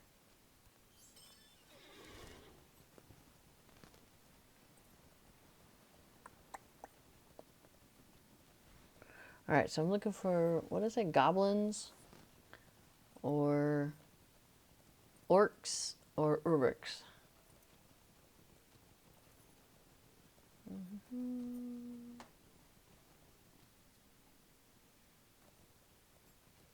I don't think that guy counts. But, what is that? Defeat Garradane. I have not done that, though. Oh, man. Alright, let's do a quick little search, but I can get a guess we're not finding any goblins here. No. Where do we think they might be? Go south?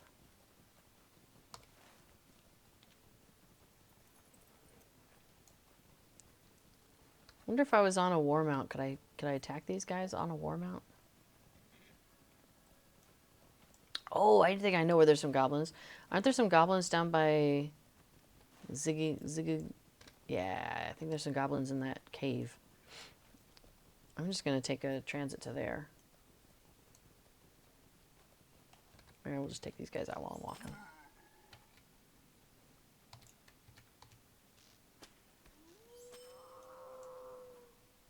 Oh, we haven't done worms too.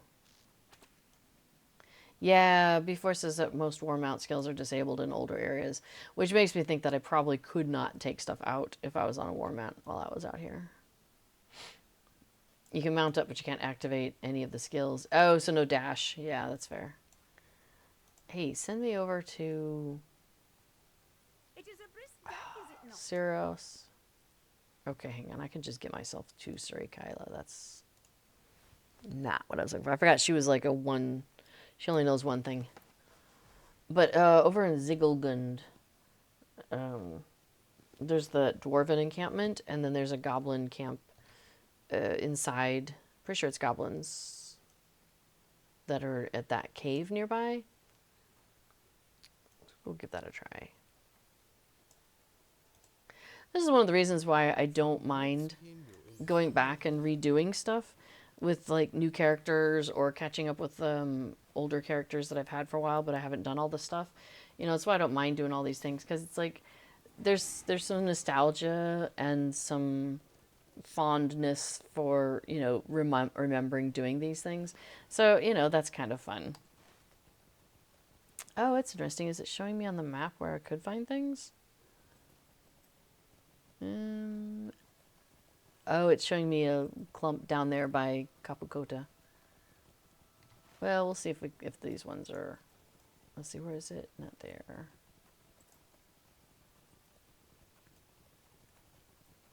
Let's see if I'm right.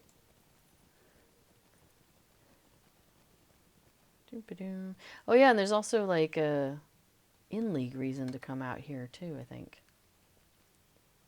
During some festivals. Okay, so if I go... I think it's over here. God, look at that big guy. So pretty. Oh, yeah, another Daredevil.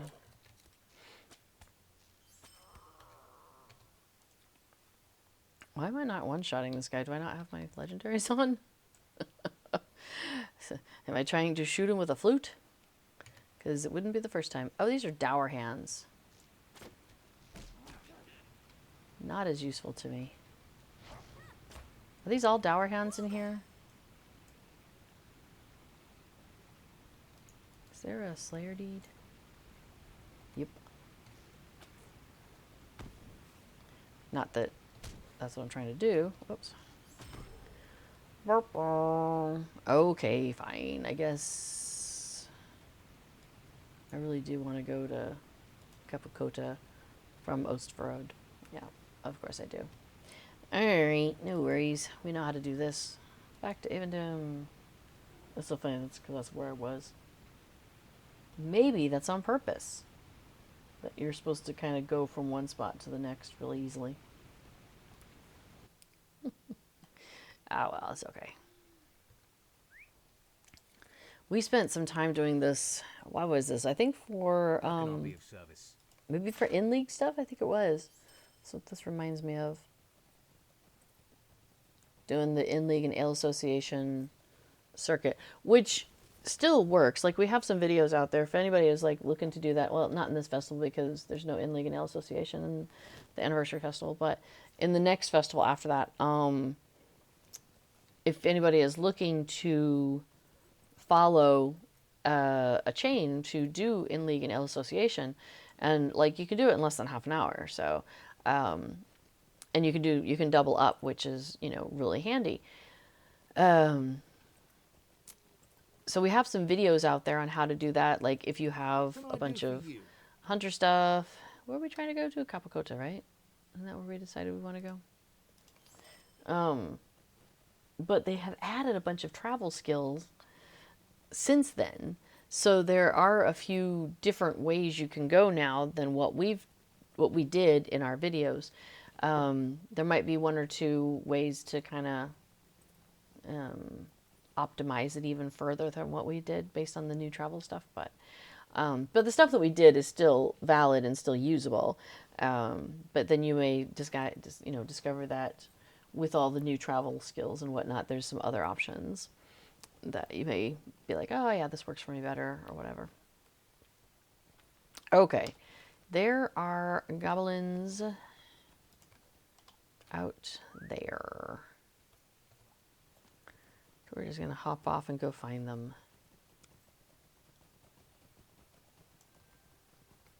Okay, good. There's no deed for that. Oh, ancient silver. That's nice. Grab a little ancient silver while we're here. A little grim.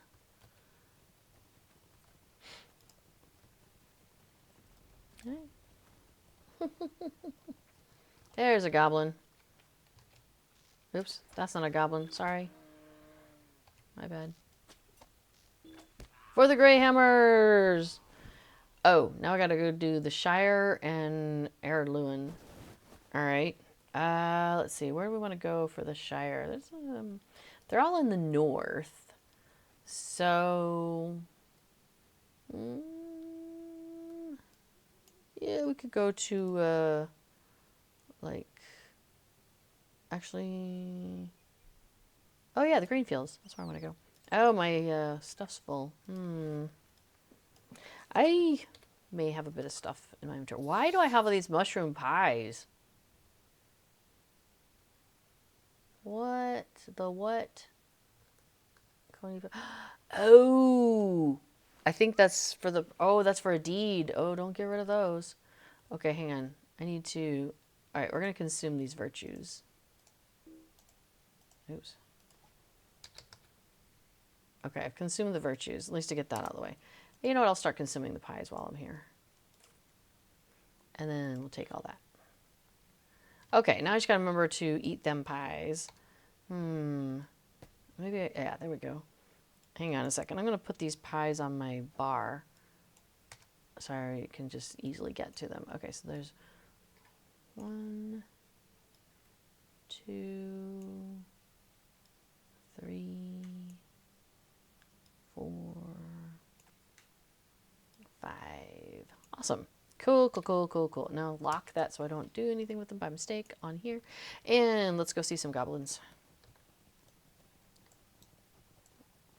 There's some goblins to the north. Oh, interesting. Where is it trying to send me? Because we know there's goblins. Show me the map. Actually, they're... Where are they at? They're over this way. There's like these painted sticks. There they are. There's some wood that they've painted in weird colors and stuff. That's how you can find the goblins from in the Shire. For the Greyhammers! Ha-ha! Okay, now I need to find one in Erluin. Northwest of Thorin's Hall? Okay. Sure. Apparently I've done the deed on the goblins, though, here. Or orcs, or whatever they are. For the Shire. Oh, I could do Siege of Gondomar, that's true. That's okay. Okay, so there should be some goblins. That's the Murkstone Tunnels northwest of Thorin's Hall. North and... Oh, over that way. Okay.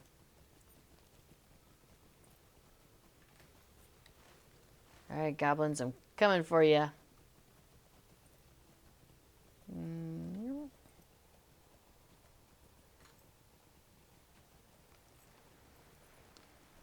This will be nice. Then we can knock this out of my log. There's a lot of aurochs up here. Cave claw. Okay. But they don't care about greyhammers. Alright, let's do a quick search.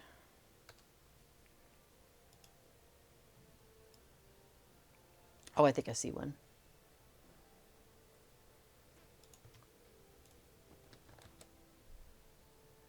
Wouldn't it be funny if that other person that just ran by was also trying to go for this guy? Haha, for the Greyhammers! Alright, I need to go talk to somebody inside Thorin's Hall. I need to go talk to Tandri Greyhammer. I think that might be like the grandfather of the person that we just were doing this for. I know I could port there, but you know, what's the fun in that? When I could ride! Ride! Over to Thorin's. I mean, it's right there.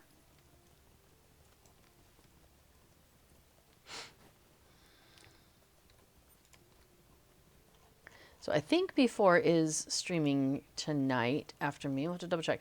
He's been busy with work stuff. But festival is coming up, so he may end up he may be wanting to try and get some stuff done before festival. We'll find out. Okay, so let me get in here. Alright, so now I need to find Tandri Greyhammer. For the Greyhammers! Is he over here? I think he's further back, right? Does it even say anything in here? Now that you've completed Luth Greyhammer's glorious deed of sending a statement to the orcs in every region where a Greyhammer was wronged, it's time to tell his father, Tandri, of his exploits. Okay. The background is Luth Greyhammer has envisioned the most grand statement of his hatred for the orcs that have wronged his family and wants you to effect it. Alright. Yeah, I've only done this once or twice, so I can't remember exactly where to find this guy. Where to find his dad. I think he's in the crafting area, but it'd be annoying to like ride right past him, wouldn't it?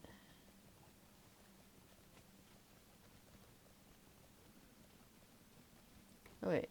Oh no, that's the go do the cogs thing. That's not it. How about over here? There's a ring. Who dat? Haha! Haha! Hey! Guess what I just did for you and your family? What in the name of all the dwarves has my son had you do? So, what his dad says cracks me up every time. He's like, what in the names of all the dwarves has my son had you do? Traveling to all the regions in which a Greyhammer has been wronged and slaying a single orc in each. I cannot believe you humored him thus. Does a hunter such as you have nothing more pressing to do than this?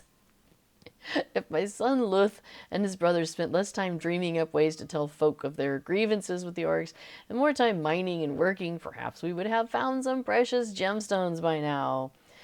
Take this for your effort. I will speak to Luth myself. It is high time he began doing something productive with his time than he currently spends complaining to strangers about his lot in life. But hey, I finished. I completed 12 Mirkwood epilogue quests. Yay! So the tale of Moria and Lothlorien is nearing a close. What does the future hold for the Iron Garrison and the Golden Host? But now I have a title, Hastener of Fate. What's my current title? Pie Eating Champion. I think I'll actually stick with the Pie Eating Champion because it's pretty rocking. All right, so I got 5 Lotra points, got the title, finished the deed. Those were, it took a while to get those done, so I'm happy that that has been accomplished. And I do love how the dad is like, I'm sorry, you did what? Why? Good stuff. Okay, so what this means is that I can go back to the party tree and reset my milestone because I don't need to go back to Mirkwood. That's the important thing here. I couldn't remember if I had to go back to Mirkwood to find that guy and turn it into him or, where I needed to go. So, yay for that.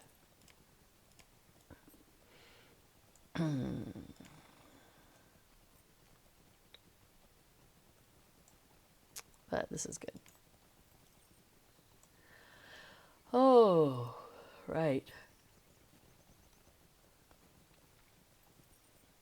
Well, we couldn't go and look at houses again today, but that's okay. We talked about houses and we talked about where to find them and stuff. So that'll be hopefully useful information for the people who are, looking to get housing next, later on this week.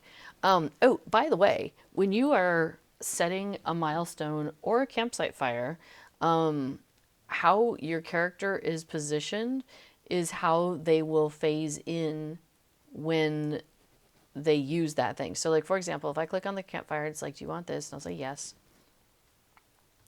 Okay, so let me go away and then use the campfire. and it's going to send me there. And I'll be in the same spot that I just was when I clicked on the campfire. Bam. Ta-da! So that's a fun little trick because, like, I don't know if you noticed when I phased in down the hill at Hobbit and Bywater, but basically, like, I was facing towards the Green Dragon because normally that's how I phase. I come into this area and then I just keep running to get to the Green Dragon. So, yeah, so that was that's a fun little trick you can use. And it also is like all the orientation and like your distance from and all of that. So like if I know when I come to this campfire, I'm always going to be like wanting to just, excuse me, ride down the hill to Dudo Chub there. Hang on a second.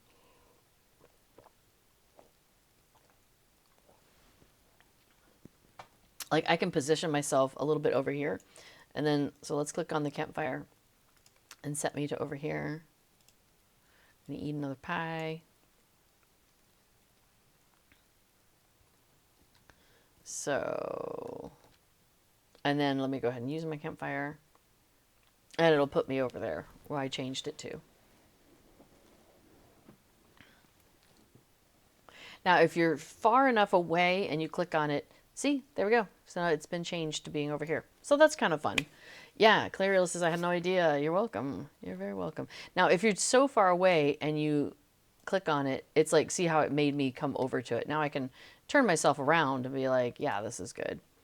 But you know, there's a certain amount of range you can do it within. So like I have adjusted it and it will pop me to where I just was and in that orientation. Yeah, before I discovered this one day, I think we had the same milestone set and we were phasing in differently. And we were like, wait a minute, what's this all about? And then we started playing around with it and discovered that that's a thing that you can do. So that's fun. It's a fun little, I don't know, quality of life option choice you can make there. All right, so I'm set for when festival starts on Thursday. Be able to just ride down the hill. Now, a lot of the festival wrappers, some of them have, like these things that I just got from for the Greyhammers, have, where did it go? These things, these enhancement runes, or, is that right? They have like the traceries that go onto your weapons. And there's like a gold one that you can get, or the blue cyan, which is the second down from gold. So those you can get as after you complete the wrapper on some of these, on some of the festival wrappers, but that's only on certain festivals. Oh, enhanced XP. Yeah, I'll take that. That'll clear off another spot in my inventory as well. So I'm happy with that. Tracery tokens, yeah, that's it. So you can get some of those sorts of things from the festival wrapper. If you finish like the whole thing, like 12 days, 15 days, whatever it is for that festival. I don't think there's one for anniversary. And I know there's people who know specifically which ones, but it's like spring, Yule, midsummer. It may be those same ones that have the instances that correspond, actually. So anniversary is listed, but it just has a flurry of fireworks, which is the Gandalf one. So, but so Farmer's Fair, Spring, and Yule, those might be the ones where you can get that gold tracery token. And some people find that like a really, useful thing to do. So, keep that in mind that might be a thing that you want to work at. But pretty sure Anniversary doesn't have one. I forget what goodies you can get from Anniversary, but it doesn't matter. All right, so I think I'm going to try and tidy up my inventory a tiny bit because it's a mess. Midsummer carry. Oh, because of those thingies. Let's see. Cooking. No. I need hides. Yeah, my bags are a little full. So we're gonna gather and probably gather wrong stuff, but we'll sort it later. Because my bags are a little full. I only have 17 spaces available at the moment. Actually, I probably should just sell off a bunch of stuff because, let's see, for task, oh, my task carryalls are here. Hang on. Let's make a little bit of room so I can find them again real easily. Okay, so for you gather, I have 3 task carryalls, and they're basically for the different levels of task items that I might want for my characters.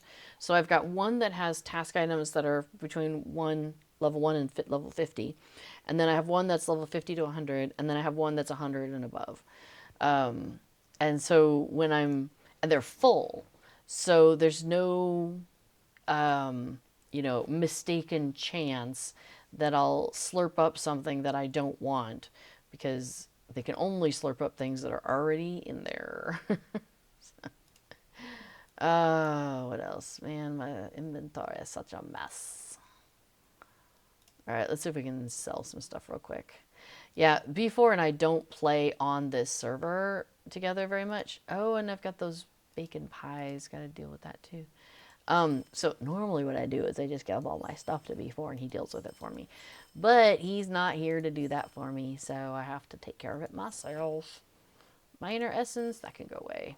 I don't like selling reputation stuff, though. It's nicer to have that and give it to a character that can use it, you know?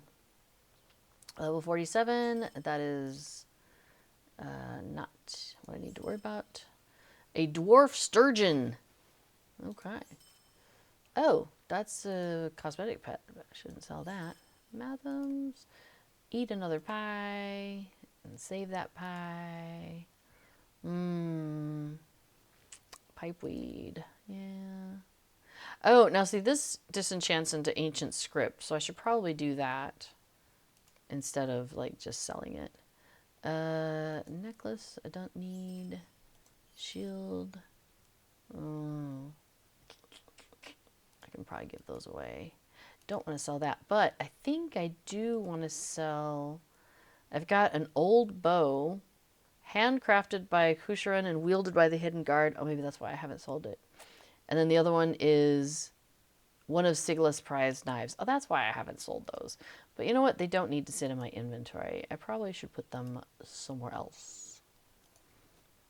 I want to put it in my personal storage. Because I have so much room in my personal storage. I don't. But I like keeping things that are kind of cute and fun. Is this a possible Matham? I don't know. We're going to put it in there, though. What is this ring? Why do I have this? It's a golden lion earring. It gives 25% to all forms of XP up until level 150. That's why I have that. It's you can't sell it. You just drag it off and get rid of it. But it actually is potentially useful, because if I am trying to actually get this character up to 160, and I probably should swap out one of her earrings then for that. Yeah, maybe I'll do that. And then we'll lock that earring that I took off. Because the earrings don't necessarily have as good as stats, and so it's just like kind of 6 of one, half dozen the other, which way to go. You know, do I want it for the XP, or do I want it for the, making me harder to hit? Always a tough choice. Oh, okay. So before I did look up about the legendary tracery tokens, which is the gold ones, which are the gold ones. And they are available for finishing the wrapper for spring, midsummer, harvest, farmer's fair, and Yule. So 5 options, none of which are anniversary, which is coming up. Oh, pick a mount. Oh, I forgot to do that. The reason why I haven't done this is because I want to look up of these mounts that are here.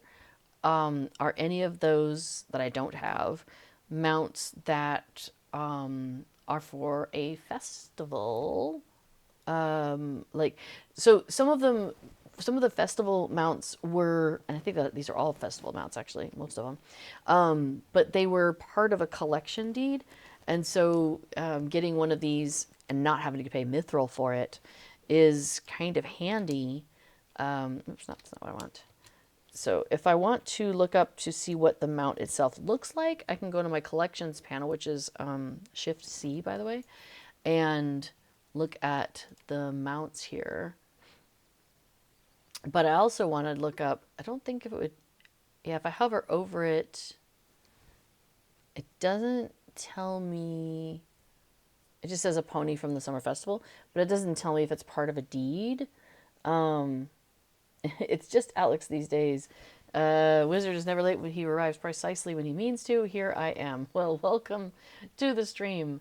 I'm wrapping up in not too long here. But I got distracted by looking at this horse. I have a steed pick me box. And I keep forgetting that I want to check and see how many of these are part of a deed, a collection deed. So this one contributes to a deed called Sunstrider. The lithe one does. And for Sunstrider, you need the Lithe Festival Horse, the Pale Golden Summer, the Summerfest, and the Summer Days. And you get a reward of the title Sunstrider. Okay, all right. Cool. That's an option. All right, so then Pale Golden was one of those. Yep, so Pale Golden is then another one that I could be looking at, but part of the same deed, unfortunately.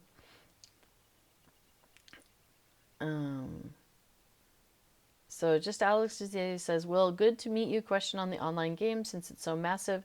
How long would it take to get to Mordor from the Shire? Look forward to watching. Are you walking? Are you riding a pony? Are you talking about leveling? There's so many options in this game. But if you're just riding a pony to get to Mordor from the Shire, so let me go ahead and close my windows. So I'm in the Shire. So if I were to take a pony from here, what I would be doing is I'd be taking a pony from Hobbiton, and I would be riding across Bree, and I would probably, now we're talking about not using any like stable masters to get me there faster, right? Like just straight up riding on my own. We're going down here, and then, okay, so let's see, here's Mordor. Now, the biggest problem you're going to run into is if you're like a low-level character, you'll be fine at first because things will kind of notice you, but you can keep running or keep riding by, and you're still faster than them. But you'll get to a point where things will notice you a lot more quickly. The proximity to which things notice you is based on the gap between your level and their level. So like, let's say I'm a level 45 character and I'm going to run through the Shire. Well, nobody in the Shire is going to care because things in the Shire, like enemies in the Shire, that is, are going to be like level 15 or 20 or something. Same thing in Bree. I'm just going to ride through there. Nobody's going to care. So I'm going to get all the way through Eriador. I'm going to start heading down towards like Dunland. Then things are going to start to notice me a little bit more. Then we're going to get down, like, go through Eriador, go through Dunland, get into Rohan. There's some scary things riding on horses in Rohan. And they're going to start to notice you, and they're going to go as fast as you or faster than you. And so you would have to ride very carefully in a way that you aren't seen by any of those things. So like, you'd have to go quite a ways through here. But let's say you made it through somehow, you know, you're doing good, make it through Rohan, and then you could get up here and get over to Mordor. How long? I mean, you could do it in a day, in a real life day. Like, you can run as a chicken from, you can run to Mordor as a chicken, I think. Well, let me think about this. Wait a minute. We've done the chicken run that went to, how far did that go, honey? Let me think. Hang on. Let me go over to Farmer Sanson's, because that might remind me how far. And if anybody remembers in the chat, like what's the furthest you can get as a chicken?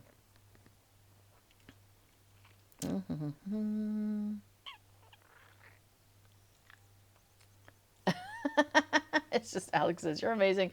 Thank you for this. I'll definitely be watching when I can. Love all this vast knowledge you have. Thanks. Well, I've been playing since like January of 2019. So I've been playing for a little while.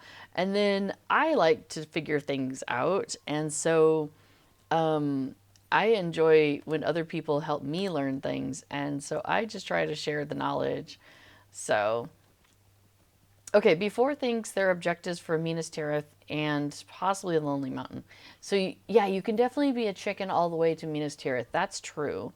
Because you can throw yourself off the bow at Minas Tirith, and I think that's a deed for chicken session play. So you may not have run into this yet, Alex, but in the Shire, here I am at the dead end of this little road here. There's this place called Sanson's Farm, and after you've done some things for Wald Sanson and his dad, who's laid up with a broken ankle, Belina and George, the chickens over here, indicate to you that they would like you to interact with them. And what ends up happening is then you can become the chicken and do various things. So let's see. I don't necessarily want to accept these quests right now, because I'm not going to do them right now. Okay, so hang on. Lotro, free range. So, okay, so in free range, which is this quest right here, you get 8 hours to accomplish what you need to accomplish. And what you need to accomplish, I believe, is you have to make it, and B4 has done this. That's why I know this is possible. Thank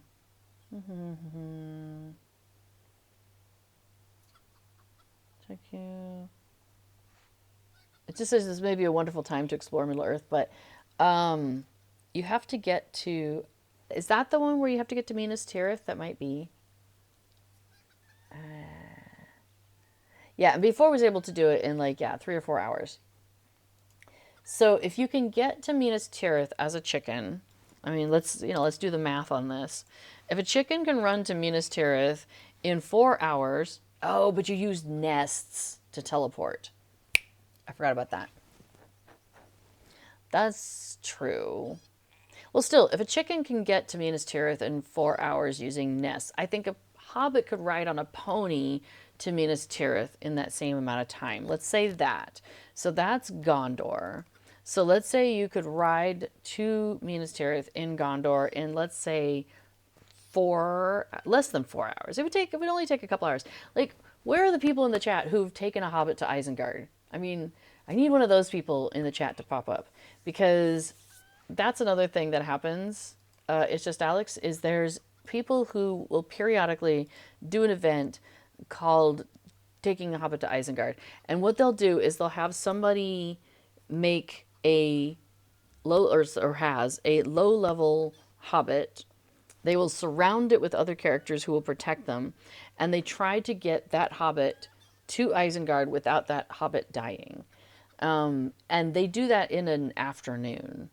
So, and that's running. That's not even riding. So I think you could take a pony to Mordor in an afternoon. You could do it in a day's play session. Don't know if you'd want to, but you could. Yeah, I would think so. I think what you should do is just, Alex, is keep an eye out in the chat and in the game and the Discord server if you're not on the Discord server, there's lots of great information there, by the way, and lots of fun discussions. So let me see, put that up in case you haven't found that yet. I would say keep an eye out in those locations for the next time they're taking a Hobbit to Isengard, and see how long that takes, and maybe join in because it's a lot of fun. It's crazy. So just Alex says, I love Tolkien's World, and I played the game 2 years ago and want to play again, which I know I will at some point. And also, what's the chicken run stuff? I know that's a movie. Oh, yeah. So, yeah, you can come in here and do chicken sessions. You can interact and be a chicken. And there's different quests that they kind of scale up as you go. So the first time, one of the early ones you interact, you have to talk to 3 different very specific animals within the Shire. And then you have to talk to 3 animals, specific animals within Bree land and so forth. And so you're running around as a chicken doing these things, and it's fun. It's a lot of fun. So, Alex said, that's sick. If I like adventuring, should I do a Hobbit class? I know I'm hearing of different things. When I played as a dwarf. I ended up going to Khazad-dûm, but that's amazing. Yeah. I would say play what you want to play. I enjoy playing a Hobbit because I really like the Hobbit aesthetic, and I like... And halflings are bestlings, as before says. And I like hanging out in the Shire, and yeah, the Hobbit thing works for me. As you may have noticed, the name of my stream is Heart of a Hobbit, and I often am playing as a Hobbit. Occasionally I play as an elf, high elf, but most of the time I am playing as a Hobbit, and I don't know. I enjoy the Shire stuff, and I enjoy the Hobbit-y stuff. So that's why I enjoy playing a Hobbit. I would say you should play whatever you want. I mean, you could play a Bjorning. Bjornings are pretty cool. You can shapeshift from a race of man into a bear. I mean, how cool is that? And also, Bjornings have a lot of flexibility in their abilities. They can be, a DPS, the damage person. They can be a tank and just absorb the damage and try to keep the attention while other people are doing the damage. Or they can be a really good healer, so that might appeal to you. Or maybe you want to be a high elf and, act like you've come from days of yore and, and then can do this really cool tumble. That's something that high elves can do in the game. So yeah, I don't know. There's like a lot of cool stuff. Maybe you want to play Race of Man and, be like Aragorn running around, or like, you can't play as Andy Serkis though. No Gollum. You can't play as Gollum. Except in session play. That's true. Yeah, throughout the game, like with the chickens, there's occasionally things where you are put into the mind of the character, and you do like a little session as that character, but it's not very long. So there's a little bit of stuff that you can do as Gollum. At one point, you're helping them find their way through some stuff and whatnot. Excuse me. So anyway, I think B4 is getting prepared. Not yet. 5 minutes? Okay. So I will wrap up here in just a few minutes and hand the baton over to B4, who will do a stream about Lotro plugins, of which I use plenty. I do enjoy them very much. So if you have any questions about Lotro plugins, that's the person to talk to. And also he has, he'll be doing some work on stream on the Festival Buddy 2 plugin that to get it ready for festival, which is coming up. So Anniversary Festival coming up in 2 days. Yay! So just a reminder to everybody, make sure that you log in and get your festival goodies. First of all, get your get your next year increment goodies. So I will be getting, what year? How many years have I got? Let me see.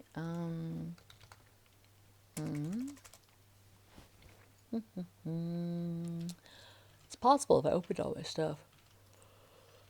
But I thought I had something. Oh, I guess I've opened all my boxes. I can't remember which year. Oh, is it a deed? I think it comes as a deed, maybe. Let's see.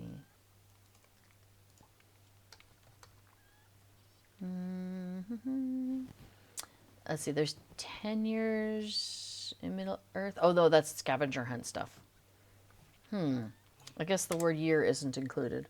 What would it be? For what? For trying to figure out which year of anniversary present I'll be getting this year. I know, I don't right? think there's deeds for this, There's not deeds for that, you don't think? Oh, okay. but Oh, there's titles, I think. there's But I don't know what the there's title would be. portraits. There's portraits. Oh, yeah, there's portraits. Thank you, honey. Yeah, I can look at my portraits. Oops. So let's see. I have 1, 2, 3, 4, 5, 6, 7, 8. So maybe I'm getting the 9-year bundle this year. Cool. Cool. So let me see. What is the 9-year bundle? Now I'm curious. Let's see. Yearly anniversary bundle Lotro. Because they have the list, I think, on the Lotro wiki. Yeah. So we won't know what this year's it is until we see it. They keep that a secret. But I will be getting, I think, 9-year, which is the White Tree Fireworks. And, oh, grant the blue orb orb emote. So I will get that one here. Let me see if I can show you guys what that looks like. It's an emote. So orb. Yeah, it looks like this, where you're holding a blue orb. So I'll get that this year, it looks like. You can buy one where you're holding a red orb from the Lotro store. But the blue one I'll get for free. So that'll be cool. Oh, interesting. Yeah, so that'll be cool. So 18, for people who did 18s, they got the Baker's Delight fireworks and the 18-year frame. Yeah, I wonder what 19 will be. That'll be fun to see. I think B4 actually gets those, right? You are... I think... Grandfathered in. Yeah, you got grandfathered in. So people who played at the very beginning, each year their stuff incremented to the next year. But at some point, SSG or Turbine, possibly at the time, because it used to be Turbine and now it's SSG, decided that you had to actually log in order for that to increment sometime during the year. And so some people, they started playing and then they stopped for a bit and their number did not keep incrementing. But B4's account got grandfathered in because he had already been doing that. So it had been early enough in that counted for him. So that's convenient for him. So yes, this is why I say to make sure you log in sometime during the year in order to get your anniversary gift to increment to the next year. So that way the next year that you log in, you get the next anniversary gift. So nice. Alex had a very lovely experience at a convention with some Lord of the Rings movie actors. That's awesome. So, all right, I'm still working my way through this, through these pies, but we're getting close. We're getting close to having them all consumed for the pie quest. One of the pie quests. I have in a pear tree I haven't done, but this is for, I think, Pie Maven is the title I'll be getting for this one. So that'll be good. So yes, reminder that I believe we have downtime tomorrow as usual. In order for them to install the next update, which is big. I wonder, does update have a thing? Okay, that was update 47.3. So this will be update 48 coming out, and it's a big one. I don't know if I have a link for that. Hang on, let me see. Update 48, Lotro. It's called A Glorious Hunt, and it's going to conclude the story in Hamat. Hang on here, I'll just... This is from the letter to the players, but it's got some of the information about what 48 is expected to have. So, brings it to a conclusion. VIP players will get access to a brand new content pack featuring the stunning Hotokali Fells, an arid frontier full of danger and discovery. The content pack includes over 75 new quests and deeds, new missions, and later this quarter, a brand new 6-player instance. Update 48 includes the Anniversary Festival upgrades, delving reward updates, and the long-awaited arrival of Rivendell housing. So, yeah. So that is Thursday that Rivendell housing comes out at... It was in the launcher, so check the launcher. That's where you'll find this information also. But update 48, the festival begins at 10 o'clock server time on Thursday, and then Rivendell housing will open at noon server time on Thursday. So busy day on Thursday. Keep your calendar as free as possible for Thursday. If you are into festivals or Rivendell housing, premium housing. All right, I'm only 3 pies away, and the cooldown on this is what? 20 seconds, like 30 seconds. So might hang around for a minute and see if I get this done. So yeah, so next week we should be doing festival on stream, so that'll be great. I'm looking forward to seeing, because I swear there was something about there's some new quests that are going to be available for the festival. So definitely looking forward to checking those out. Okay. Oh yeah, for the anniversary that we just had for spring, we had a whole new area over in Clegor, which is in Swanfleet, so a very low-level area full of hobbits, but not an area that necessarily you end up hanging out in very often. Maybe you want to, but you just don't, because once you've done the quest there, you kind of move on. So that was fun to go and hang out in Clegor and get to see that area a little bit more.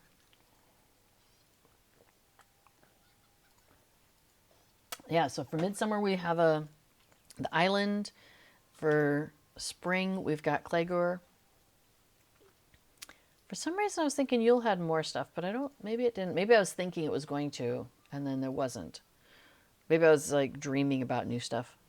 I keep hoping that there'll be like a something for Yule where we're actually then like helping out the workers. Like maybe we create like a secret hideout. You know, we end up going into a secret hideout and we have to do quests to help them in the secret hideout. Okay, if I haven't missed anything, this should be the last pie. Let's find out. Yay! There we go. Eat pies 7 times. And it's specific pies. There are those who consider themselves knowledgeable in the ways of magic or warfare. You, on the other hand, know a great deal about pies.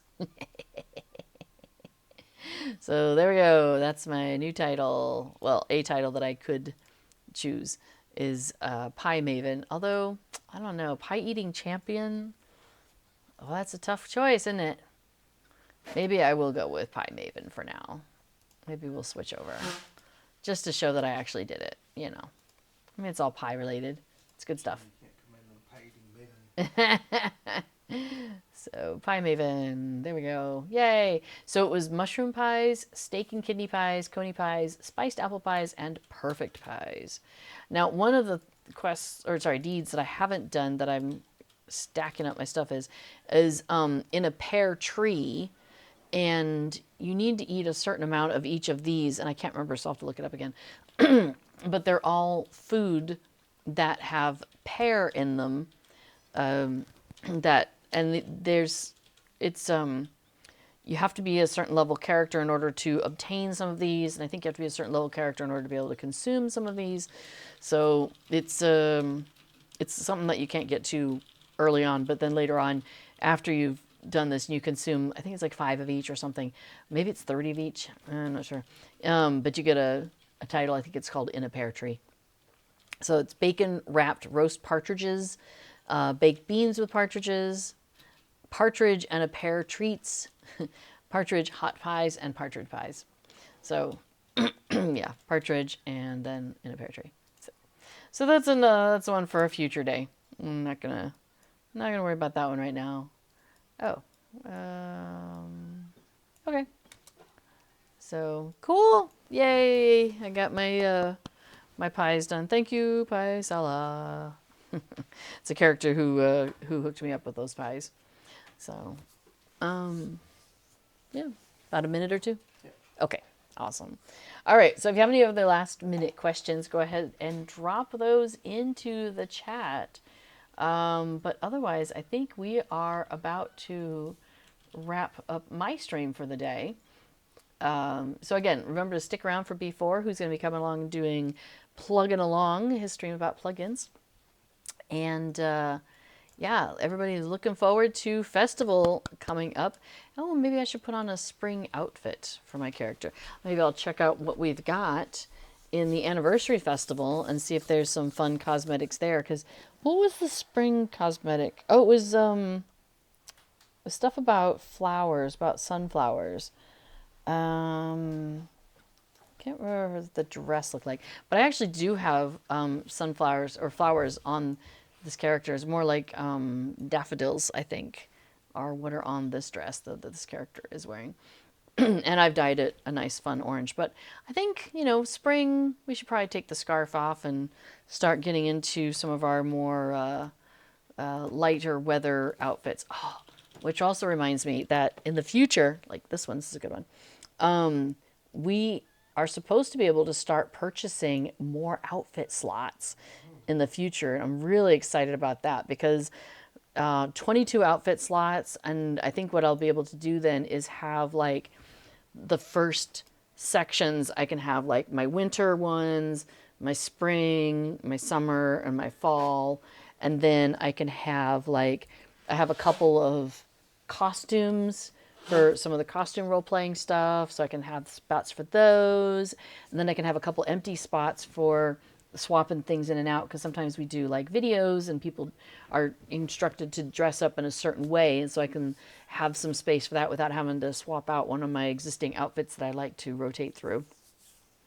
So I'm excited about that. I don't know when those are opening yet. They haven't opened those up for us yet, so I'm still waiting, but hopefully soon. Oh, right, and I forgot, I'm working on these bacon pies. And this is for a different deed, and this is from the Spring Festival, where you eat a pie, and now all of a sudden, I now have a hungry hobbit following me around. So if I go running off, this guy is going to follow me. I'm so famished, I might faint. Yeah, can't shake this guy. He's like, I know you ate something, I can smell it. No. The only thing better than bacon or pie would be bacon pie. I mean, I suppose he's not wrong.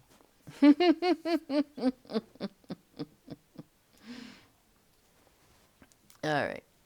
Well, I think that's about it from me and my hungry hobbit friend. So have a great rest of your day, everybody. Stick around for B4, who'll be coming up here in just a second. And I will see you all next week when we're doing festival. Yay! All right. Bye, everybody.